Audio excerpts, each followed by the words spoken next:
So if you're listening to this on a podcast version, we actually went live a couple minutes earlier. So you get this. This is like a edited down thing for the podcast. But anyone, everyone, thank you for listening and thank you for being here. Woj, how you doing? Great, man. Just a little exhausted still coming off the Cold World weekend and stuff and like going back and straight into work like full force. But it was a mad hectic weekend, but it was all good. It was like a an international tour weekend because you made it up to my part of the world. Yeah, we made it up to Toronto. Uh it was really dope. Saw some people I haven't seen in a while and had some good food and some interesting semi meltdown moments within band members and things like that. Well, I'm sorry to hear that. I guess I it's mean, like, like anything with Cold World, it's like funny meltdowns. Like it's you know what I mean. It's like there's never anything too serious, and when it does get serious, it's like hilarious. You know what I mean?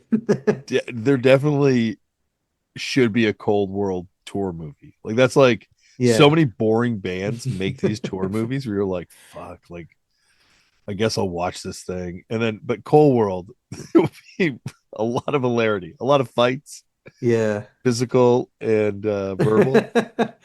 Well, our friend from back home, Jude, flew up and joined us, and he's newly single, and he's a little older than me. He's like Dan's age.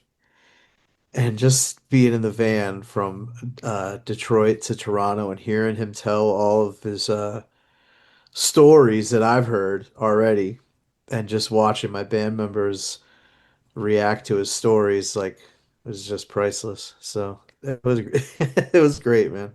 It was a good weekend. Well, I made it out to talk to you outside, but I unfortunately was pretty sick and Yeah. I'm still getting over it.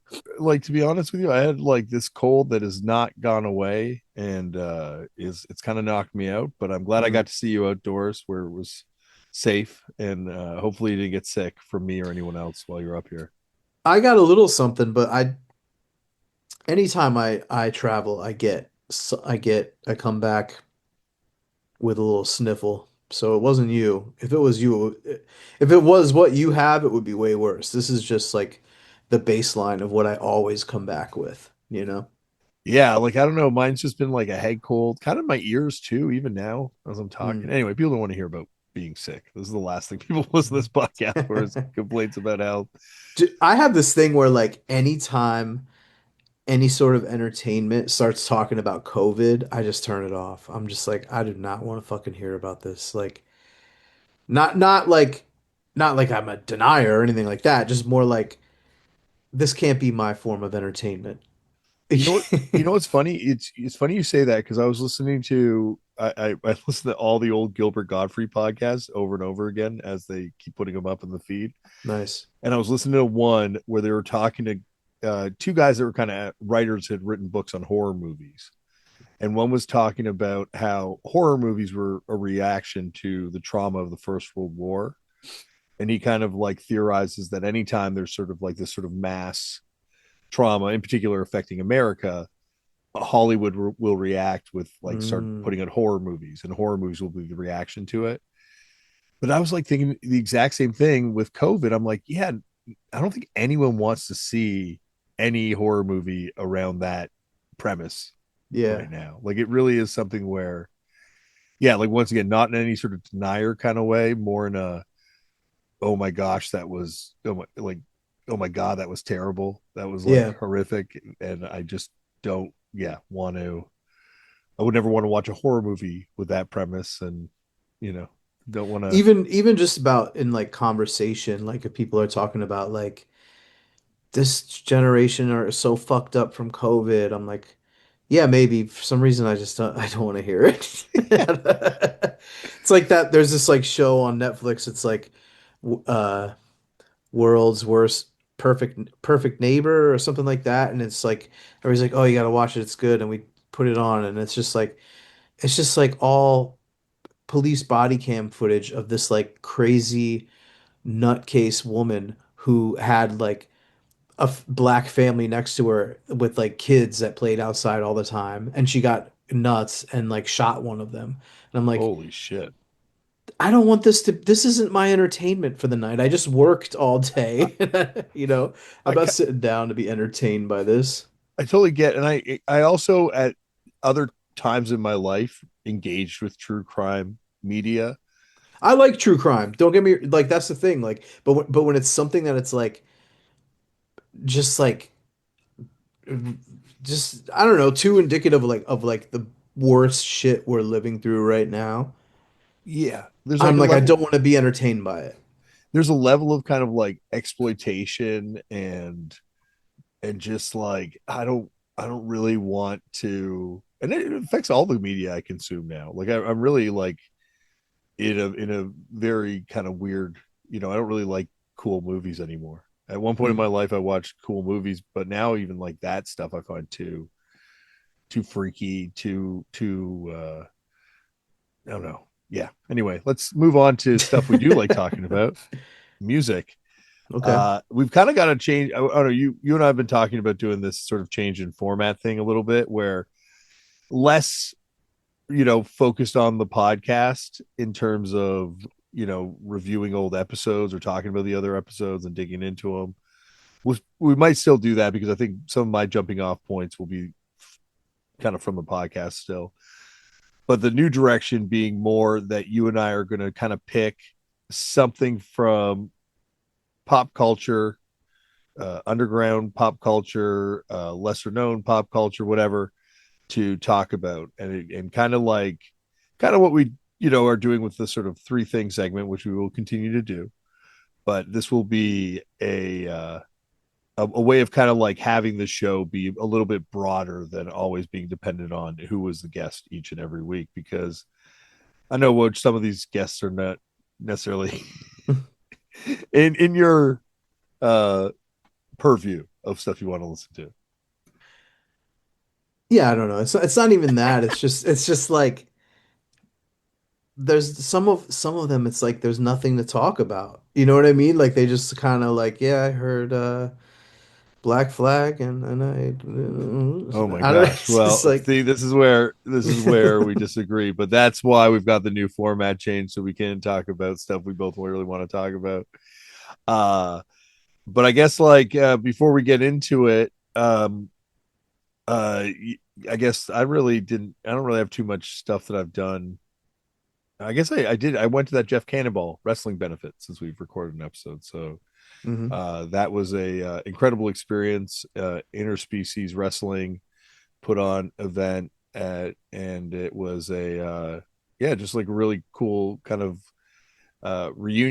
mini reunion for me of sorts, because I got a chance to see a lot of people I haven't seen since we shot that original Tournament of Death documentary with Jeff Cannonball in it, and and then a bunch of other great wrestlers from kind of the area, and it was a really fun time. I had a really good experience, and money was raised for a great cause. Jeff Cannonball, as I'm sure many of you know, is someone dealing with ALS right now, and there's a bunch of great benefits going on in different places to kind of raise money for his family. So you can follow Jeff Cannonball on Instagram, and he kept abreast of all these sorts of things as they get posted, and lots of really cool wrestling community stuff. Like that was the neat thing about it, is because like sometimes I forget how awesome independent wrestling is. Like there's I think I get caught up sometimes in like what I've you know don't necessarily like about wrestling, and I forget what I thought was really amazing about pro wrestling. And yeah, definitely the way this sort of community supports itself is really really cool, and a lot like punk rock, and you know and that's it. That's all I'm going to add for that. I don't think there's anything. I don't know if you've got anything to add to that. Not really. Yeah, I mean, that's it's great that it was done well. Since then, has the Piss Jeans benefit show happened, I or is think that that this was weekend? last weekend, but Okay. if not, yeah, it's in Philly, I guess, right? Yeah, I think so. Yeah. Yeah, Piss Jeans is doing a benefit for Jeff too. Deep wrestling kind of connection, obviously, with that band. And yeah, that was a good experience getting to kind of go out there and met some Turn Out a Punk listeners, hung out with some Turn Out a Punk listeners, and talked about. I heard they stream live, some positive reviews for this thing, Woj. So we're gonna keep on trucking. We need them. We need them. I need to hear that someone's listening. Hello, is anybody there? Does anybody feel? I feel.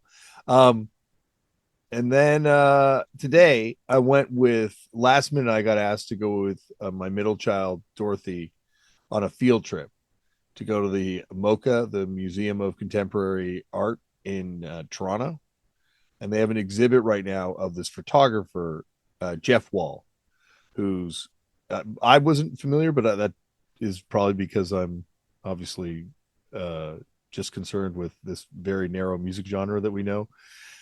With Jeff Wall's work prior to this, but he is a very well known photographer. And this was sort of like a celebration retrospective of work that he had done between the years 84 and 2023. And so it's interesting. It's like kind of a progression as technology's gone on, how he's kind of changed the way he prints these photographs. And there's these huge, giant photos mounted on light boxes, right? And then there's some smaller ones too, and then some more abstract ones. But I guess what he does is these photos are meticulously staged, and like so, there's actors involved, and there's sort of like everything involved in the composition of the photograph is placed by him, and he kind of like arranges it perfectly, and it takes a really long time to get these setups. Anyway, Woj, so I'm in this thing. I'm like going around looking at these photos, and then I find this photo at the very back of the exhibit called The Guitarist. And I'm looking at these kind of like hippie guitarists on the floor. And then there's just tons of graffiti on the wall and some flyers. And I'm not shitting you, it is the most obscure Vancouver punk bands imaginable. Like mid 80s ones, like not like there's some DOA graffiti on the wall, but like, and there's some Black Flag graffiti, but it's like another kind of blues band, Shanghai Dogs, Spores, like these like super weird bands, SNFU, but like the album title of the first record and then a phone number written beside it. Hmm. It's really bizarre. And then a False Liberty flyer playing with Fratricide, which is the pre Brotherhood band and Mm-hmm. pre Sun O. So I don't like that's the thing, Woj. I don't go out looking for this stuff. It finds me. That's like when I say that I don't believe in ghosts because I've never I need to see some evidence. People say, "Well, you're not open to it, you know." Got to be You're open open to to it. yeah, you're Yeah. open to it. I see the punk rock ghosts everywhere. Yeah. They I would follow never me. see that. I would Yeah. never I couldn't believe it. Like when I saw some of these bands being referenced on this graffiti, I'm like, Mm. this is just for me. I'm taking like little pictures, but I don't know the protocol about posting someone else's photography on Instagram. So I don't necessarily want to I post don't this, know. but I don't think there I would think that if there was something wrong with it, there'd be some kind of sign. But you said that it's like the photos are like planned out. So like was the graffiti like fake? Like was it a made up set or what? that's what I'm wondering. Okay. The image is called The Guitarist, and the Yeah. photographer is called Jeff Wall. You can see it online. Uh-huh. It's out there, and yeah, like I'm like, did he write this graffiti? Is he the one with these connections? Hmm. And weirdly, I've been talking to someone in SNFU, so I'm gonna send him that phone number and try and find out if that's their number, and Yeah. maybe that's how it all got put together. But Huh. yeah, it was a That really reminds me cool of exhibit. when I was calling the phone number in the Saves the Day demo for like a month. You could call any of these people's phone numbers back then. Yeah, I'm assuming it was like Chris's parents' house, I'm guessing. Yeah, I forget what I used to say when they'd answer, but I was calling. it was cool. Like you could kind of call and talk to people in bands, and they would just talk to you on the phone. I was calling on some Jerky Boys shit, you know. Oh, were you? Yeah, I was probably like, uh, I believe I'm owed punitive damages, or we fava beans. we used to prank call Chubby Fresh Nice, because his nice. phone number was in the first Integrity 7 inch. I Which used to call I used to call people pretending I was Freddy Krueger, and like I called Don Fury. I called Don Fury and I told him that me and some buddies, Jason and Leatherface and Pinhead are getting have a new band together called the Dream Warriors, and we wanted to book some time. And he called me back and left a message. He was like, "Hey, I'm not sure if you were serious, but here's my schedule for the next month or two." actually you used to watch Trailer Park Boys, right? Yeah, hell yeah. You remember what's the white rapper on there called? J Rock. J-Rock, yeah. So when I was a kid, J Rock used to have a TV show here called Jono-Vision, right? It was like a talk show for kids. Some 41 made their first TV appearance on their Battle of the Bands episode. Mm. But they used to put up their phone number at the end of every episode and say, "Hey, if you have any guests, if you have any show ideas, call us." And so we used to prank call and just leave someone else's name and phone number, your friend, and just like say the most horrific thing you could think of, like.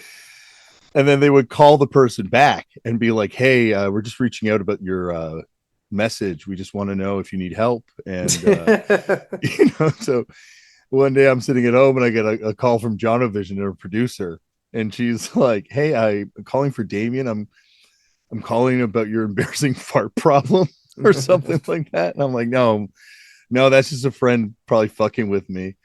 And she's like, "Oh, okay. Well, would you want to come on the show anyway?" And I'm like, "Yeah, sure. Like, I guess." And she's like, "We're doing an upcoming episode on teen reviews. Would you want to review this TV show called Buffy the Vampire Slayer, which had just Whoa. started airing, and Breaker High, which is what's that guy's name? That famous Canadian actor who's super handsome with blonde hair. He was in The Notebook. Oh, dude, I'm terrible with actors and Rachel actresses. Adams and fuck, what's his name? Anyway, he was on the show when he was like a little kid. Okay.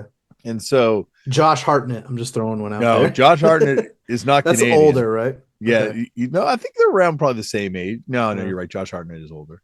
He's making a comeback right now. But Oh, anyway, I'm really? I'm I'm Okay. I'm I'm now very much distracted from where we were going. Anyway, so we're reviewing these TV shows, and so I get to the show, and it's like a I'm backstage, and they're like, "This is the guy. You guys are gonna actually have a debate because, like I said, I thought both those shows sucked. Sorry if you like those shows, but I thought they both sucked."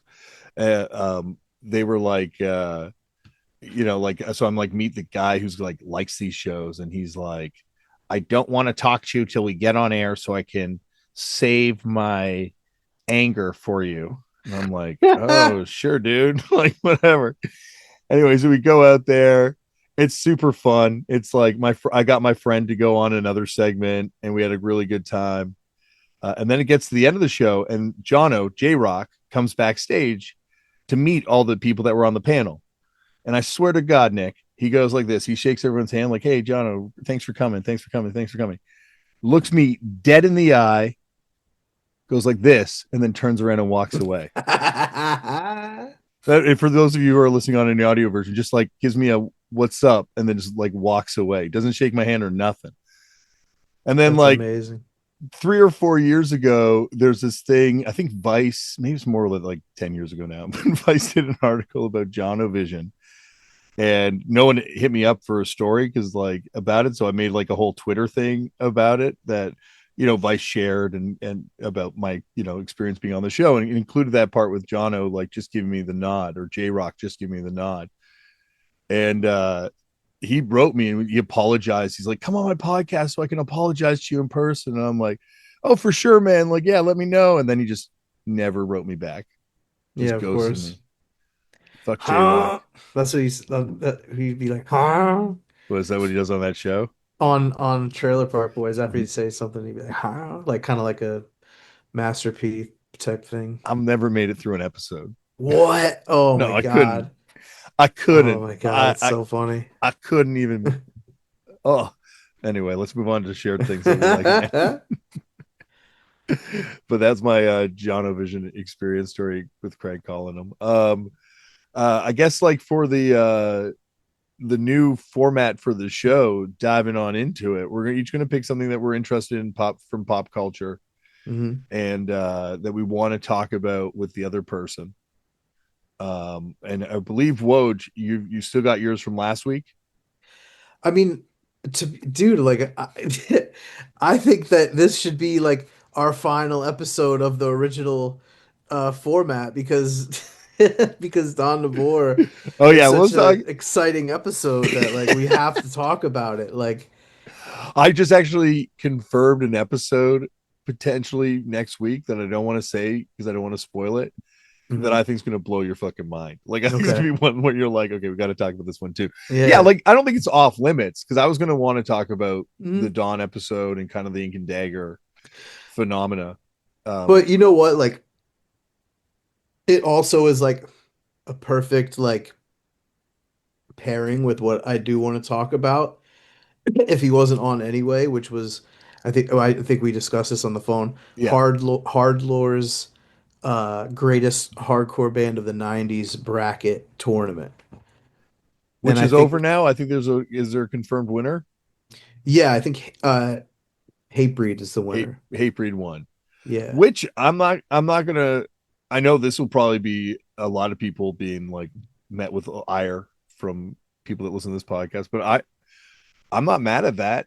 You know, Mhm. like if you're I remember in a pre-turnstile world, Hatebreed being the biggest band to emerge from hardcore, and like, yeah, I don't know, like I think there's certainly a band that reflects kind of the DIY basement scene, but also this like hyper aggressive, commercial leaning scene that was also really part of the 90s story. Like that's when most of these bands first that's when most bands signed to major labels in hardcore.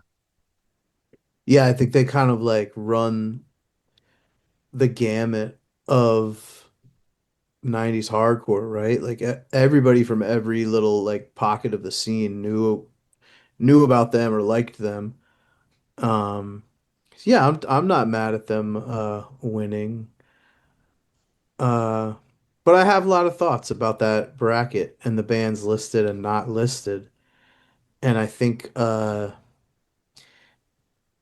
could tie my thoughts to the Don Devore episode causing so much heat in this in your within your listenership and in the scene.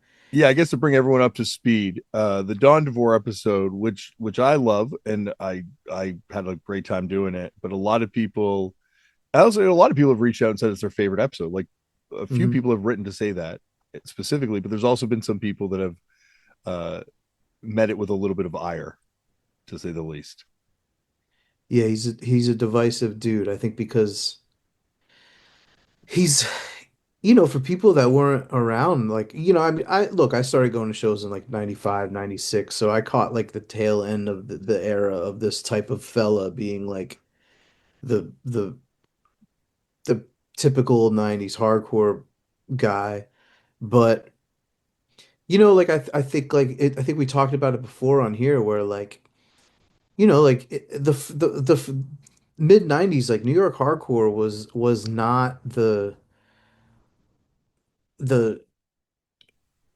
I don't know the baseline that it became in like the 2000s, it was almost like the obscure like maybe even like poked fun of a little bit by like the hardcore du jour, like and I think like Don kind of like explained it, like when he was like, basically like just anything that was like displaying like toughness or machismo or something was automatically out of the conversation. Like didn't count as like even being in those guys like view of what is acceptable in like progressive hardcore. You know what I mean? And I think that like a lot of the guys that were like older than me that I knew in hardcore like and women in hardcore like that's how they thought too, like anything that was tough or karate kick in and all that shit like it was like made fun of by a big group of the scene. And like I think like once kind of hardcore like the hardcore at large made New York hardcore and tough guy style the kind of lay of the land, that whole section of the scene kind of got like written out of history to me, which is why, the biggest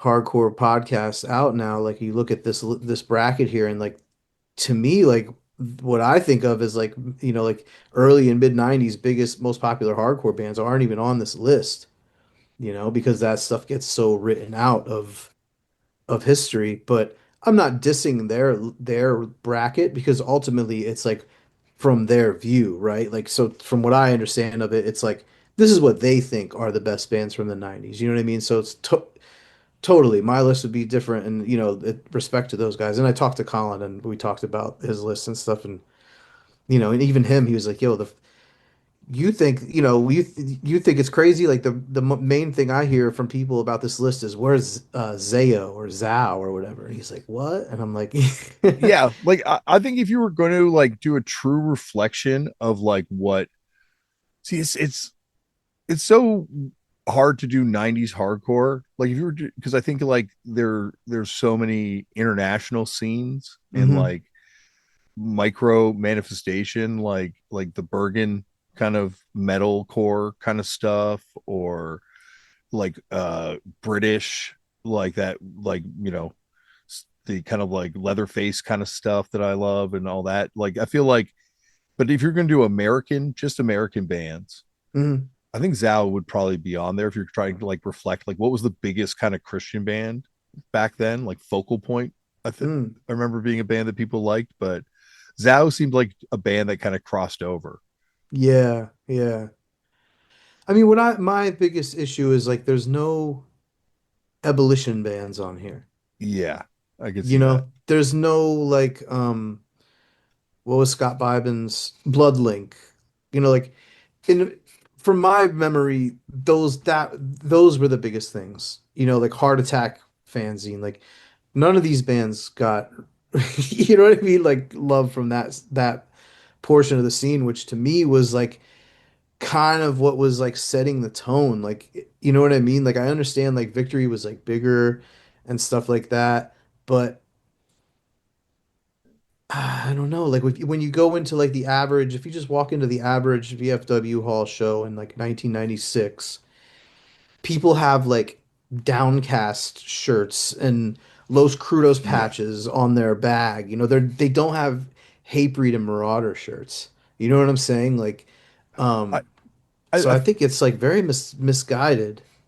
well, I think it's just like reflection of what people's journey in this scene was, and I hmm feel like you're saying, like Downcast is a band that is lost the sands of time. But if you talk Yeah. to anyone from that era, they were the band. And Yeah. I love that band. Yeah, they're great. I mean, even Struggle, like, dude, like, I think Struggle are Yeah. fucking amazing and like they're so influential in my opinion. I'm sure they weren't even, I mean, I don't know. I don't want to put any words in these dudes' mouths, but I'm sure they weren't even considered, like looking at the bands on here. I don't know, but it's their list. But then like I'm looking at it now and like the write-in selections. Lifetime and 108 are write-ins, and I don't know, maybe this is like a regional thought, but dude, Lifetime and 108 to me were two of the most influential bands of the 90s. Like, I don't know, maybe I'm tripping, but and then also like Bastard being on here, like Yeah. Like it's, I no would, one knew what Bastard no one knew was. Bastard. No. But it's crazy because like the person who was the biggest champion for Bastard is Simon Harvey, Mm, who also reissued the Modern Minds record, uh, yeah. that I featuring today's Gas Moberg on Turning to Punk. But yeah, Bastard was like, just like, I remember he was the guy that championed that band. There were obviously other people in the States too Yeah, championing yeah. that I mean, band, there but was that like have you ever seen that weird comp called Stealing the Pocket? hmm, It's like a comp that has a lot of bands on it, but it has Frail and Death Side on it. Whoa. Yeah, it's pretty crazy. It's a I want to tape say comp? no, it's an LP, and it's obviously not an unreleased Death. It's not an exclusive Death Side song, Yeah. but and I want to say it came out of PA or Jersey. I'm not sure. I don't have one. Um, I would say but Death Side would have been probably bigger than Bastard back then. Yeah, but I'm just saying like maybe like people in that maybe like more like heavy DIY scene were the ones clued into that stuff, not the the heavy hardcore scene like the hate breeds and stuff like that. Like if anything like Japanese stuff they were clued in on like the beatdown stuff like Numb and shit like that. Um but yeah, I mean and also like In My Eyes isn't on this list, which is really crazy. Did I miss Uh, Integrity? No, no, Integrity's on Integrity's this one. on. Okay, They're yeah. on here. Okay, yeah, no, they're good. Okay. Yeah, like there's definitely like when I saw Stigmata and Blood for Blood play in Toronto to Hmm. five people, Yeah, like myself included. yeah, like I saw both bands play in Nanny Coke. Dan Mills booked them at the West Side Park, and the shows were lit and stuff, but like it wasn't like fucking seeing Grade or you know what I mean, like Yeah. bands that were actually popular at that time. Um, His hero's gone. yeah, I know Tragedy. that's somebody that yeah, his hero's gone. I brought up a bunch talking about this with friends. Um, and then also like, dude, like, Spaz. yeah, Spaz. I mean, is AFI a hardcore band to you? They're not a hardcore band to See, me. they're like they would describe themselves as a hardcore band, Yeah, and Davey's role in he denies this, but like I've heard that he was the first guy to bring like hard hard dancing. yeah, hard pitting to the West Coast, and he denies Okay. it. Uh, But like I mean, not to the West Coast, but I mean to sorry the Bay Area. no, I believe he's a hardcore dude, but They are on a I don't Pusshead know. compilation, Yeah, and yeah, they do yeah. Negative Approach covers. But I'll back that up with I'm saying also, I don't think Life of Agony or Biohazard belong on this list. Yeah, like I definitely feel like Biohazard does not belong on this list. Like Yeah. they were hardcore for a hot minute, but like I don't think I'm saying they weren't even. but maybe like regionally, like in New York, like where that they were like, demo era when they were Hmm. super sketchy. Like, Yeah, yeah. I don't know. To me, like Biohazard and Life of Agony, yeah, they have hardcore roots, like heavy, like undeniable, and I love both of those bands, like in a lot, yeah, yeah, and even in the 90s, obviously, and they're to me they're just crossover bands. yeah, yeah, They're just 90. So like, can you put Helmet in here? Can you put Unsane in here? Like yeah. to me, they're the same as that. They were more like urban, of course, because they were from Brooklyn. But I don't know. To me, they don't belong in here. I'm I not mad at it, but if I was going through, I would take them out. yeah, and I saw Trial, and they were sick when I saw them at the Gilman one time. Hmm. Um, but like I would not put Trial in here. I would like No. if I'm being honest, if like for that era, if I was putting a band that like Boy Sets Fire, Yeah.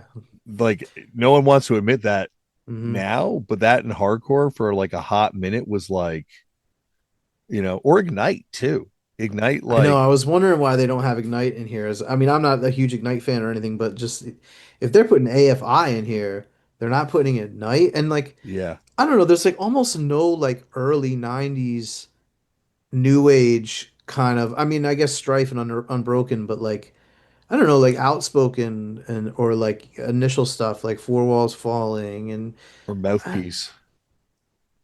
is Mouthpiece not on here? I don't see them. Or maybe I missed it. My eyes are Yeah. so bad. I had to call up a version I could zoom in because I was like trying to make out some of the fonts, and I'm like, no, and I obviously realize this band is cool, and I get it, but Kickback, like, Dude, no one knew who it Kickback was not, were. it was not No. I mean, like, like Rick to Life had their stuff in his distro and stuff because yeah, but like dude, they no, this is it's but again, like this I understand like this, I don't want them to get mad. Like I understand this No, list isn't like the biggest or the most influential hardcore bands in that time. I know that that's not what this list is supposed to be, but for some reason I just can't stop myself from looking at it like that. You know what I mean? Like that's why I love this stuff. And that's like because it yeah, makes yeah, people yeah. like that's why anytime like a magazine does like the best punk records ever thing, I like hmm devour it because like we're never gonna like there's no definitive list, right? Yeah. Like and your and my list would be so different. You Oh know, yeah. if you I and me were to mean, come up with brackets. yeah, Um yeah. I think from the point of view you're trying to say like who is like who were the 90s bands that were like defining the era like I Moving the th- needle and like setting the precedence. And like one thing I said, I asked him like why Converge wasn't on here, and he said because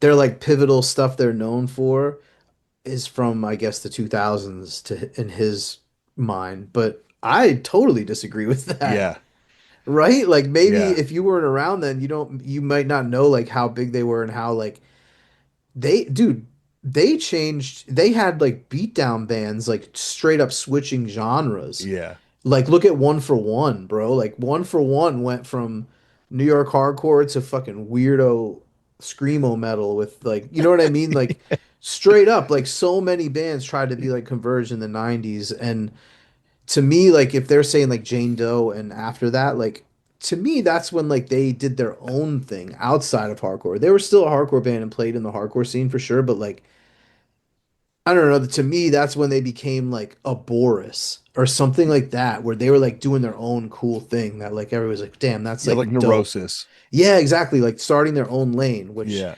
but in the 90s, like they were like really setting trends in the scene. So in my opinion, yeah, that, I don't know. And if anything, you could even say like that might take Hatebreed out of here and put them in the 2000s kind of, right? yeah. Well, I don't know. Like Satisfaction is the death of desire to me was like that kind of was the like the record that defined the era and kind of ended the era. Like, was there a single victory record after that that was like like as impactful as that? Yo, I Like, in agree. obviously in other genres, but I agree. I know what you mean, but I think, dude, I think people didn't like the height of people like sweating them and shit. Kind of came out in like the 2000s, in my opinion. yeah, But you're right. I kind of think No Warning opening for them era yeah, was like, yeah, they were like, but it was almost like they turned into a different thing, obviously very different than Converge did, but like faster than Converge did, right? Where it was almost like a hmm Hatebreed thing was like it was almost crossing over to something else at that point yeah, too. Like in the same way I wouldn't put Neurosis as a 90s band because by the time the 90s rolled around, they were kind of like their own thing. hmm And to me, their 80s is like they're more kind of like when they were having the impact on hardcore with everything they were doing. Even still, like to me, they're hardcore. Like how like they're like the 90s version of like Corrosion of Conformity to me. I can see that. Like they're more of crossover with punk hardcore roots. But I don't know. Like I said this to a couple people. I don't. If someone who I said this to is hearing this, I'm sorry to keep repeating myself. But watch a video of Marauder in 1995, and then watch a video of Los Crudos, and tell me who was fucking bigger. Yeah, You know? Los Crudos definitely to me are and his heroes gone, Yeah, drop dead. Uh, yeah. Drop Dead. like the Yeah, bands that could headline these fests and just like pack them out. But like you're saying, the yeah. early '90s was slightly different too. Like the stuff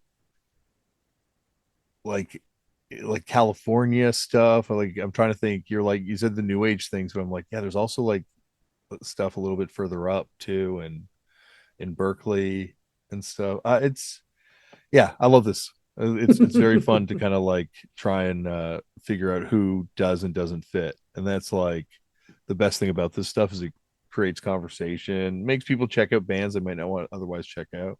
Yeah. But I also think like Also, Only Living Witness.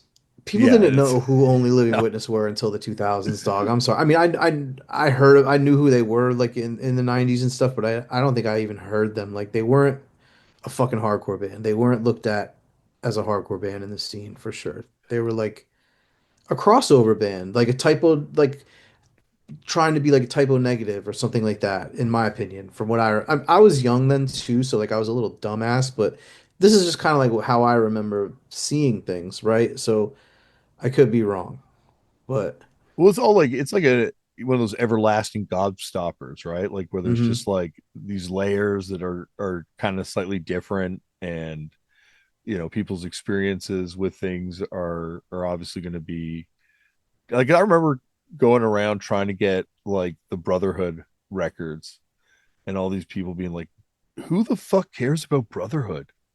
Like, back in the day, no one cared about Brotherhood when they played here, right?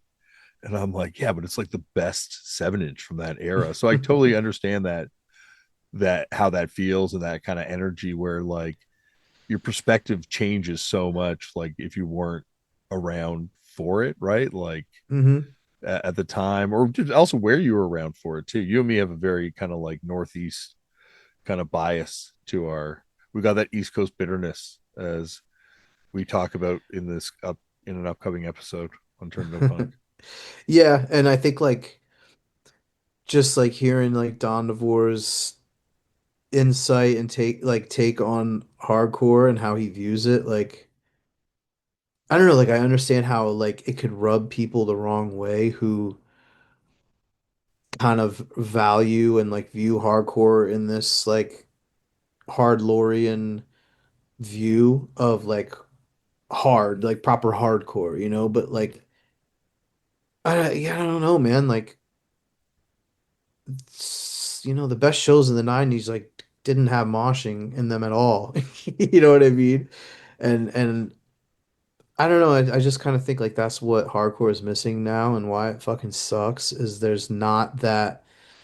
Like he was saying, like they were rabble rousers, like they were just like challenging everything. And, you challenge everything now, first of all, you're gonna fucking end up in the hospital. That's issue number one.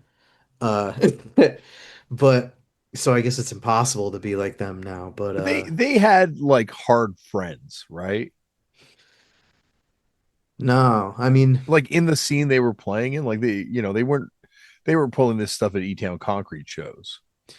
dude, things are, from what I understand, like things were really pretty divided in Philly then. You know what I mean? Like there were like guys going to Mushmouth shows they never saw Ink and Dagger.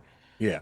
You know what I mean? That's completely different. Like that's how it was in Wilkes-Barre too. You know what I mean? Like it crossed over a little bit here and there, but yeah, dude, watch a video of like fucking Crud is a cult. Like there's no moshing, there's no hard shit. It's like nerds and like horn rim glasses, like fucking, Yeah. like that shit. Like that was what was popping in at hardcore That, shows until.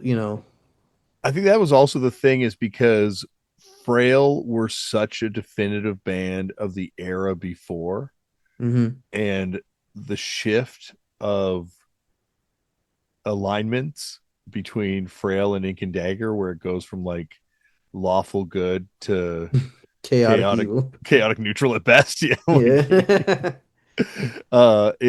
it really, like, I know it threw a lot of people through a loop. I certainly had like friends that went, I bring it up in the episode, that went Mhm. down and hung out and were like, these guys are fucking terrifying. Like they're really, really scary. I don't know. I mean, I think like maybe it was like a regional thing because like the mischievous kind of shit was like pretty prevalent in the scene, like even in like the non-tough guy scene. I don't know. So like yeah, I know what you mean, but But it wasn't like the Cleveland thing, like Cleveland was like known for like fireworks, yeah, yeah. and Toronto definitely aped that like really hard, and like the idea of like Left 4 Dead, like throwing chairs at the audience and like hmm beating up people in the crowd was like definitely like part of the like Yeah. DIY experience here for shows. I think but the Philly vibe and the Philly area vibe was just more scary, like really scary for some of these people, right? Like some of these bands were like not necessarily even Ink and Dagger, but like there are bands that like were like seemed fun on the surface, but were like terrifying when you really like dove into what was going on. yeah, maybe, but like I said, I think there was a pretty deep line in the sand between those two scenes. Um, I think like the more the Ink and Dagger side of that line in the sand, it was just more like pretentiousness in like a cool way and using it as a weapon. You know what I'm saying? And like that's almost like what Ink and Dagger was, right? Like just kind of like this like yeah, I don't know. I don't really even know. I'm too stupid to I couldn't roll with these dudes probably because I'm not smart enough. So I don't even know how to put it into words. I'm just like remember them doing shit and I was younger and just being like, damn, these guys are like on to something that I can't really I don't know about yet. Or you know what I mean? Like just from what I understand, like they were the early guys like following, shoegaze and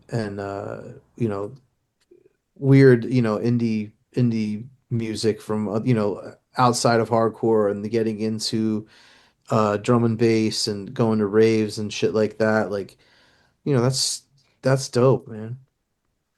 Yeah, I You feel know. like that was also kind of like the archetype of the post youth crew kind of person, right? The post like, But this was before that, right? but like unbroken, Oh, oh, oh, oh, oh. guys too, getting into that stuff, or like I guess it would have been probably around the same time up here that there's like it's the beginning of what would ultimately become kind of I guess like the hip kind of hipster thing of the early Yeah, 2000s, right? But yeah, like I feel like there was just like a movement towards people kind of like getting into I guess because so many hardcore kids are like in record stores all the time, right? Like it just breeds getting into more kind of diverse stuff.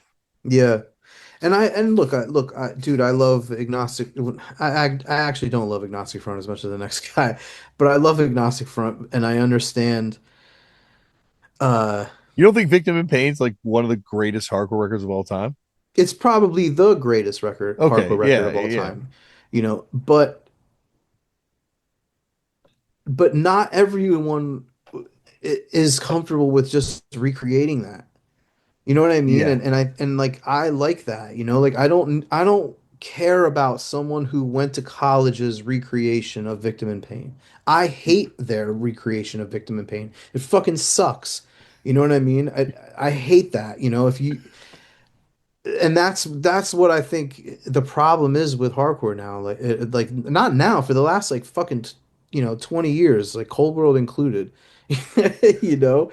It's just like it's too much cosplay and it's not enough fucking progression and I think like that's what Don and Sean and those guys were all about and I think it like pushes people's buttons and I also don't totally agree with all of their tastes and their takes either. You know what I mean? Like Don says he never understood like he never cared about like the Killing Time LP, like or he's like, those guys doing karate in New Jersey, like which is fucking hilarious. I love that he said that. But I love watching a fucking bulldoze at fucking Studio One video and seeing Stickman doing karate. You know what I mean? And I think like when you said to him, you were like, yeah, but like, that stuff is kind of like the opposite end where it's almost like street rock and roll, like their view of things. I could tell like he hasn't thought of that in a while because he's like, huh. Like he actually had like a fucking visceral, really quick split second reaction to that. You Mm-hmm. know what I mean? And he's so deep into his shtick, not shtick because it's really what he believes, but like this his view that he never like thought like to like man maybe like maybe there's like something really dope about Marauder if I look back on it, and you know what I mean? Because there is like the fucking dude, the Marauder lyrics are Marauder is fucking amazing. You know what I mean? But you have to like kind of like That's like what because yeah. that's what I love about punk, and that's what I've always like. I want an honest reflection of the person's experience and mindset. Yeah. Like, that's what I like. I think that's when it's at its best when you have, Hmm. and that could be like whatever that is. That could be someone trying to be highfalutin, or it can be someone just kind of like singing about their reality. But like, I don't know. I think that's what I'm always like looking for in this stuff, and I feel like, yeah, like I think there's also though a little bit of a like a regional bias with Ink and Dagger in you, because like I feel like Hmm. beyond the first beyond the first 7 inch, I feel like there were a lot of people like throwing shade at them outside of that kind of general area. Like especially by the time the first LP happens, like I feel like there was a lot of like vitriol, like, oh, they're the vampire band. Like it almost like painted them into a corner a little bit, as I kind of brought up to him. Yeah, definitely. I mean, it was an experiment, right? Like it was a yeah, I don't know. I know Don talks about it like it was like a really planned out thing that they really thought about, and I wonder, I believe him, but I don't know. Yeah, I don't know. And then also, they've done a couple tours by then and probably stole shit from people and did or did whatever they do, you know. So I get it, but I don't know. I guess I do have a regional bias, but I because to love them too, but I feel like yeah. they were not, like, I don't know if they would show up if I was making a bracket of the bands from the 90s that, that like were the biggest bands during that era. Hmm. Like Yeah, they would for me, but I would understand why someone outside of uh PA in New Jersey they might not show up for sure. would Chokehold show up for you? 1,000%. Yeah. Yeah, I mean, I was talking about it with Scott Vogel in Toronto, and that's what he brought up. He's like, dude, chokehold. He's like, I don't even really like him, but yeah. like you can't fucking deny it, To During that me, era, yeah, and dude, to me, like, I think we were talking about Hatebreed before on here, and I said like what's great about like the Hatebreed record is each song is like about a different thing that like almost all hardcore people think. You know what I mean? Like, or like, you know what I mean? Like, and to me, that's like what like Chokehold is like the 90s. Content with Dying is like the 90s sewed on screen printed patch version of that, where it's like every like dumbass, PC kid in the 90s take on every political issue. It's like each song is the here's how I feel Chokehold. about this. Yeah. Here's how I feel about that. Here, like I love that. I love Content with Dying. I love that record. I think Assuck also was like a band that every patch kid had a Yes. patch of back then. Wait, hold on. My one crazy cat came in here and he's very hungry and he He might eat records. yeah, hold on. Okay. Oh, Here, fam. bro. Um, yeah, I'm looking at the write-ins now too on here, and yeah, they shout out to Hardlore. They did a lot of cool work on this because it's All right, given us a sorry, lot I'm to talk back. about. No, I'm going back to the brackets now and looking at the write-ins to see, like, zero Yeah. tolerance. No one, That's insane. Zero no one tolerance cares. is insane, I dude. love Like, them. I love the band so much, but yeah, into another too. Like you know, I I'll say botch. this, dude, Into Another were really fucking popular in Wilkes-Barre. With the people like the dudes of the generation before me fucking worshipped Into Another. But I don't know if I'd put them in there. If I were going to do bands that shifted the needle, not necessarily in a positive way, but bands that certainly caused a lot of conversation, Hmm. there could be an argument for One Life Crew being there. Yeah, yeah. I'm not mad at them being on there. I mean, dude, I don't know about fucking best being the thing you want to put in front of them. yeah. I mean, Born Against isn't on here. Yeah, that's that. You're right. Born Against. Like, That's what the fuck? yeah. You're right. Born Against. If That's Born definitely Against aren't on here, what the fuck are we even talking about? yeah. Born Born Against Against aren't definitely. on here, but fucking Arc Arkanji. What is that even? I Archangel don't is even know it? that fucking logo, and it's on here. Yeah, Like, no hardcore person knows what that is. yeah. I'm like I think like you definitely would need to have Born Against, Crudos, and I'd say his hero's gone in terms of like the bands that Hmm. were uber popular. Like, would you describe Bikini Kill as a hardcore band or No, just a not punk even a little as a bit. punk band? Yeah. Well, they're connected, right? Like they're on comps. I would say I'm if I'm the guy who's making an argument that AFI is a hardcore band, I would make that argument that Bikini Kill's a hardcore band. This is why that I have an issue with that is because I think you would have an even better argument to say Chamberlain and Promise Ring and you know what I mean? Like, Yeah, because those bands were, to be Cap honest, and Jazz. I yeah, think. like that's what really was ringing off in hardcore scene in the Yeah, 90s. You know what I mean? Like, throw the Get Up Kids Jimmy on. Eat World. Get Up Kids in the 90s had moshing just as hard as any of these bands in Philly. I'll tell you that much. Grade pre-victory, like Yeah, Separate the Magnets Separating the Magnets. Yeah, and Such as Progress. Like those records were everybody had those records. ginormous. Yeah, like they Yeah. were definitely Second Nature. I think had probably like kind of a lock on things for a hot minute there. I'm trying to think of some other Second Nature band. Blood Brothers. They were like Mm, but 2000s, I that's guess. 2000s. But I wouldn't say that's hardcore personally. yeah, I don't know. It connects, but yeah, like I think adjacent, like you said before.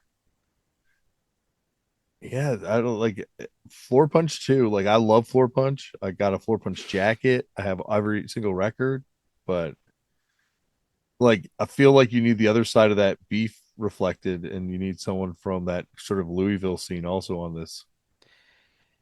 Yeah, I think Louisville isn't showing up here.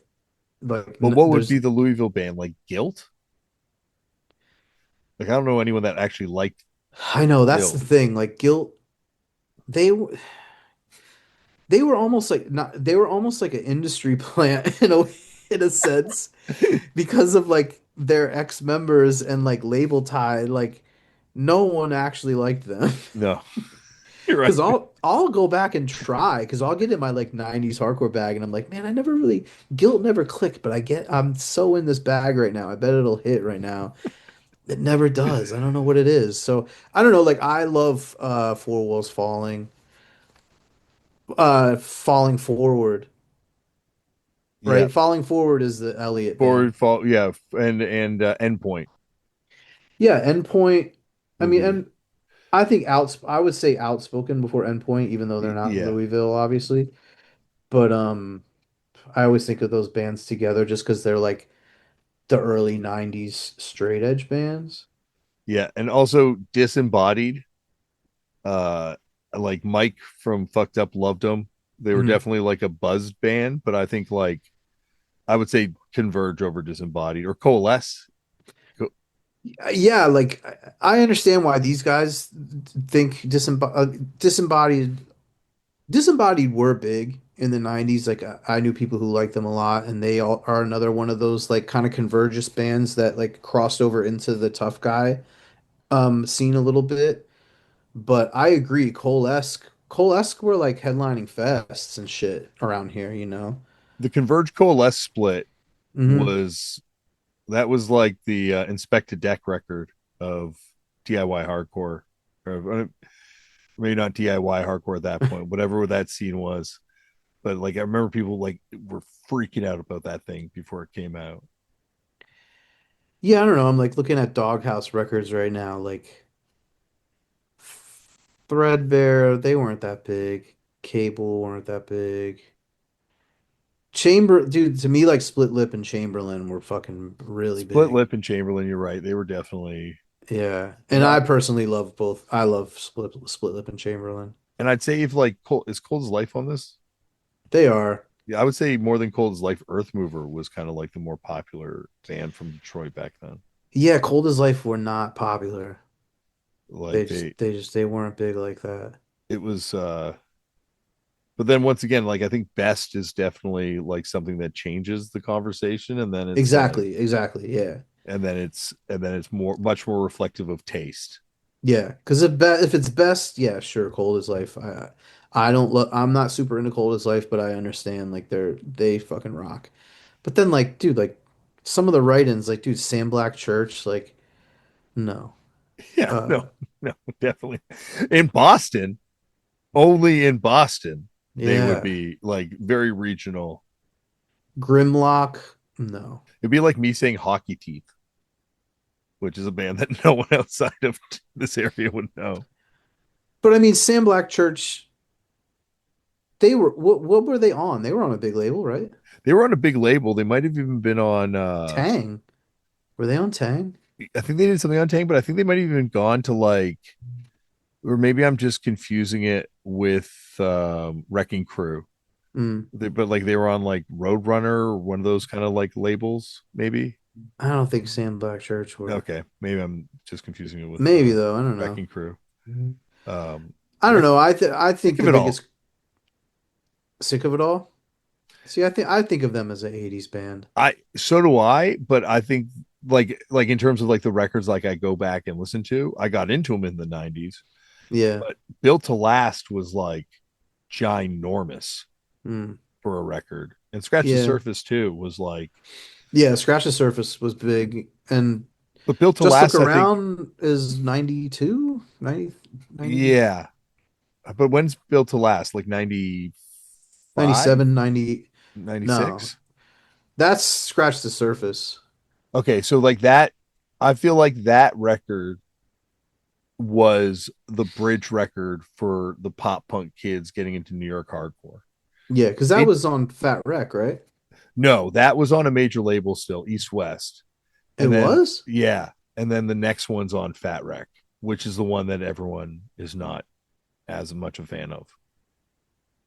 But Built to Last like came out Huh. on the Oh vinyl. yeah, you're right. They have the straight ahead cover as a Yeah. bonus track, and they they were like stealing bills with all these pop punk bands. Like they would go to the Warp Tour and they would sell it a merch before. Their year on the Warp Tour was like them, the Descendants, um, H2O, Social Distortion, and they were like one of the biggest draws that year. It felt I like mean, dude, does H2O go on here? like if you're talking about bands that were like massive back then in the 90s, like yeah, I think so. But then you get into the sonic question of like sonically what is hardcore versus what is punk. I Because I mean, feel to like me, if they're H2O, hardcore, but all their songs are about hardcore. yeah, definitely. And it is like that's the thing, like Lifetime, no one's putting Lifetime on there for the fucking new age LP, right? Like it's for the pop punk records, It is, but dude, those to me, those are the melodic hardcore records. Those aren't pop punk, but then it's in my hardcore Jason. opinion. If you're gonna make that argument about all those other bands, to me, that's hardcore Jason at that point. No, no, I I disagree. I I feel like they were 100% part of the hardcore scene the whole way through, but like sonically, like them being on there, I guess is like makes as much sense as AFI being on there. Like I think less sense than AFI being on there, like sonically. Uh, Because at this point, then we're gonna have to open it up. Like No Effects calls themselves a hardcore band, right? Does No Effects wind up on the best hardcore list bands of the 90s?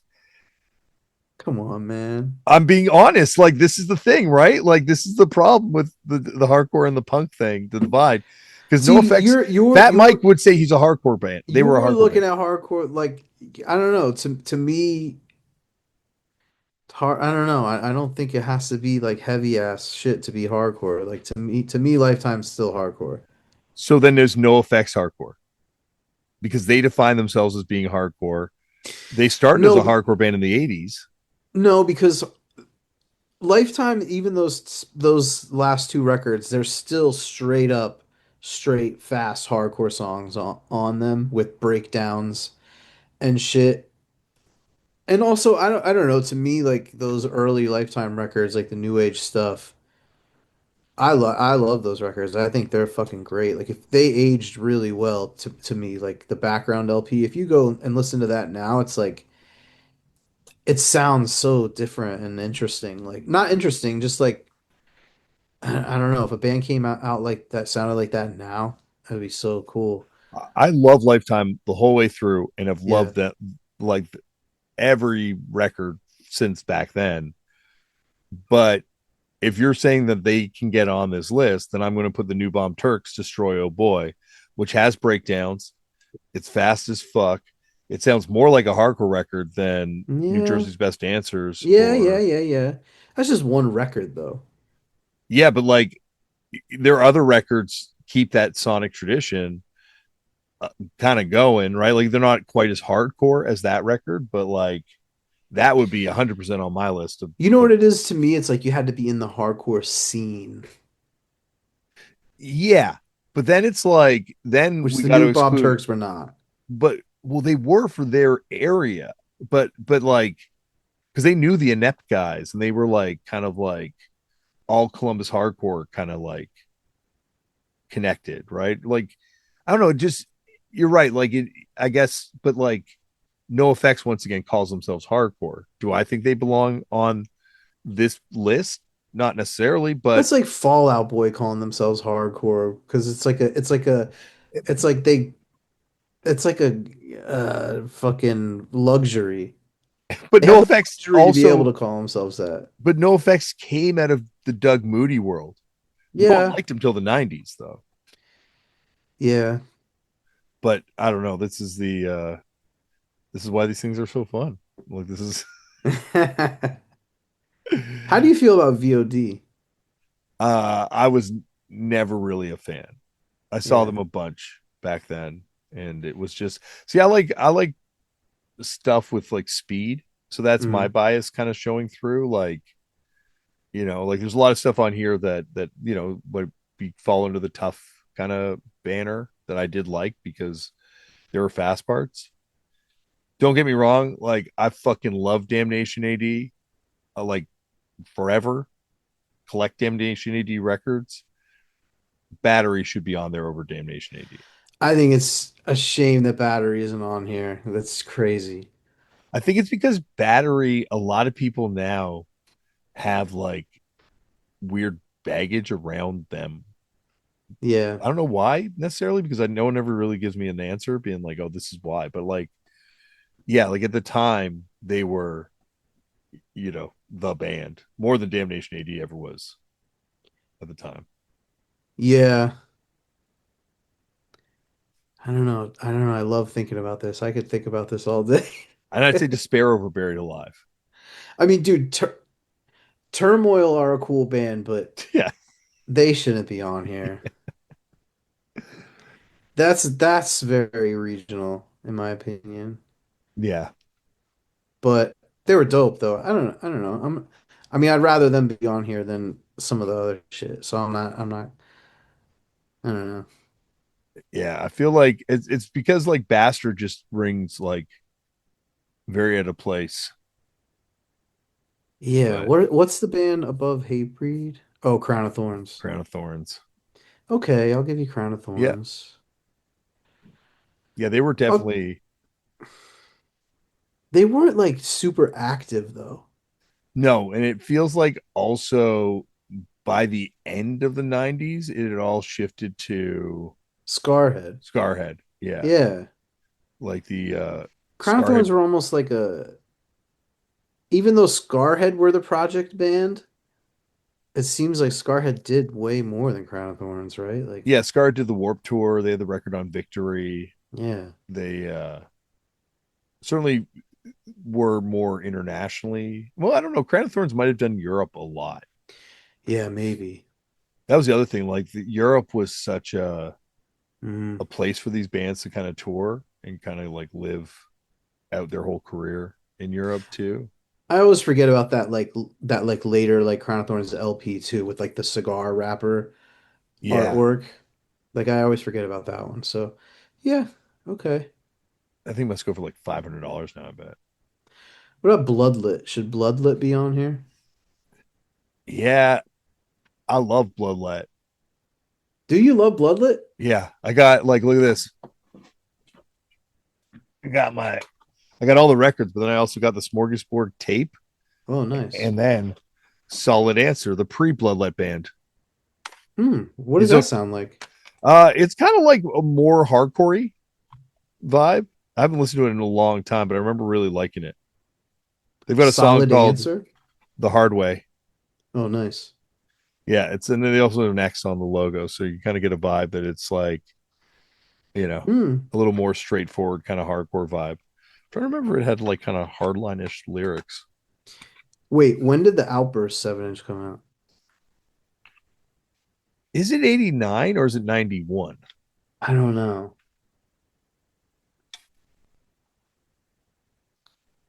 Yeah, I'm trying to think now.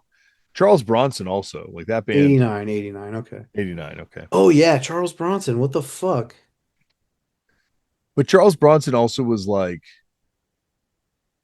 kind of like regional. I guess they toured a little bit. No, dude. I think Charles Bronson were fucking big. Yeah. I'm trying to think also like, But I you know, can't imagine these guys appreciating Charles Bronson. yeah, Charles Bronson, I fucking loved them. They were definitely like my probably like my favorite band for a while. Like by the time that LP came out, there's got to be stuff though. Also, I'm forgetting from the early '90s that would have been Yeah. uh, a Veil. Yes. That's what George, when I was talking about this to George from Blacklisted, he said it's crazy Avail's not on here. Totally Yeah, spot on. Yeah. Avail and Battery should be on here. It's crazy. I don't know. yeah. Trying to think of bands that people like used to cry going to see. I Yeah. remember going to see Grade, and I'd seen Grade open for Propaganda prior, and then maybe another time. No, I'd seen Kyle play in Akron, Mm. um, and being like, I just didn't get it. Like I was still like very much kind of like into pop punk, kind of into the Victory hardcore stuff, and like just kind of crossing over into hardcore stuff around that time. And then I went to see a Veil, and Grade opened, and all those guys from that band DBS were there, and they were like, I'm like, are you guys here to see a Veil? Because they were playing up the street with Doom later on. This is a crazy story. Wow. And so I'm like to the DBS guys, like, are you guys here to see a Veil? They're like, no, no, we're here to see Great. They're like, he's like, I called my friend back home last night and told her I was going to see Great today, and she started crying. She's like, they're the greatest band of all time. Like, you know, sorry, I think a thing's gone off in the background. Um, Wait, one more thing on this list. yeah, What about Burn and Super Touch and Inside Out? I was going to say Inside Out, but Inside Out, it's like Inside Out. They were like, I wasn't around for when it hit. I feel like it was a phenomena once it hit. Like people just like freaked out immediately. Like this, the first pressing of that 7 inch is like 4,000 copies. Mind you, that's what Rev was kind of pressing around then. But if Anyway, we're just going off of the premise that these guys are going off of, right? Where like who had the best record and was like classic record to this day and is yeah. gonna hold on forever. Inside Out record is right up there with fucking Victim in Pain to me. Okay, then if we're going like records, because Yeah. like that's like see like that's the thing. It's like if the criteria is like live show, cultural impact, I think that's like a different thing than just like Okay. records, right? Yeah, yeah. Yeah, obviously, yeah. But I'm saying I think from their view of what this is, just the it has to be just what they think who made the best music. yeah, because I don't know, because like it feels like Hatebreed to me then is not it for the 90s because there's one LP For them it is though, because to that's them, the greatest record. Hatebreed is what we're saying Victim in Pain But I'm is. saying like for me then I feel like it's got to be a band that had a birth of records, like more than like Mm. one, like Inside Out wouldn't be it because they have one incredible 7 inch, right? I know, but isn't that what hardcore is? you know? Yeah, but I think like I feel like then it becomes well, yeah, you're right. Like like who had the most impactful like single greatest 7 inch versus who had the most impressive discography from the 90s? Integrity. Yeah, Integrity is the only band that put out like multiple relevant LPs, I feel like, agreed. Yeah. that I can think of off the top of my head. You know, Born Against had two LPs worth of stuff, maybe, right? Yeah, yeah. But Integrity, I feel like, To me, the answer to this bracket is integrity, yeah, personally. Um, yeah. they were also a band that like people turned so much after that One Life Crew riot thing. It felt like there just was like a divide, and I think the back half of the 90s for Integrity are super interesting, and I feel like the records they put out are some records that I like love, but that mid period of records that they put out are just like untouchable. Like the 10 inch, the first LP, Seasons is godly. Like, yeah. Yeah, to me that yeah, nothing really touches them for this time period.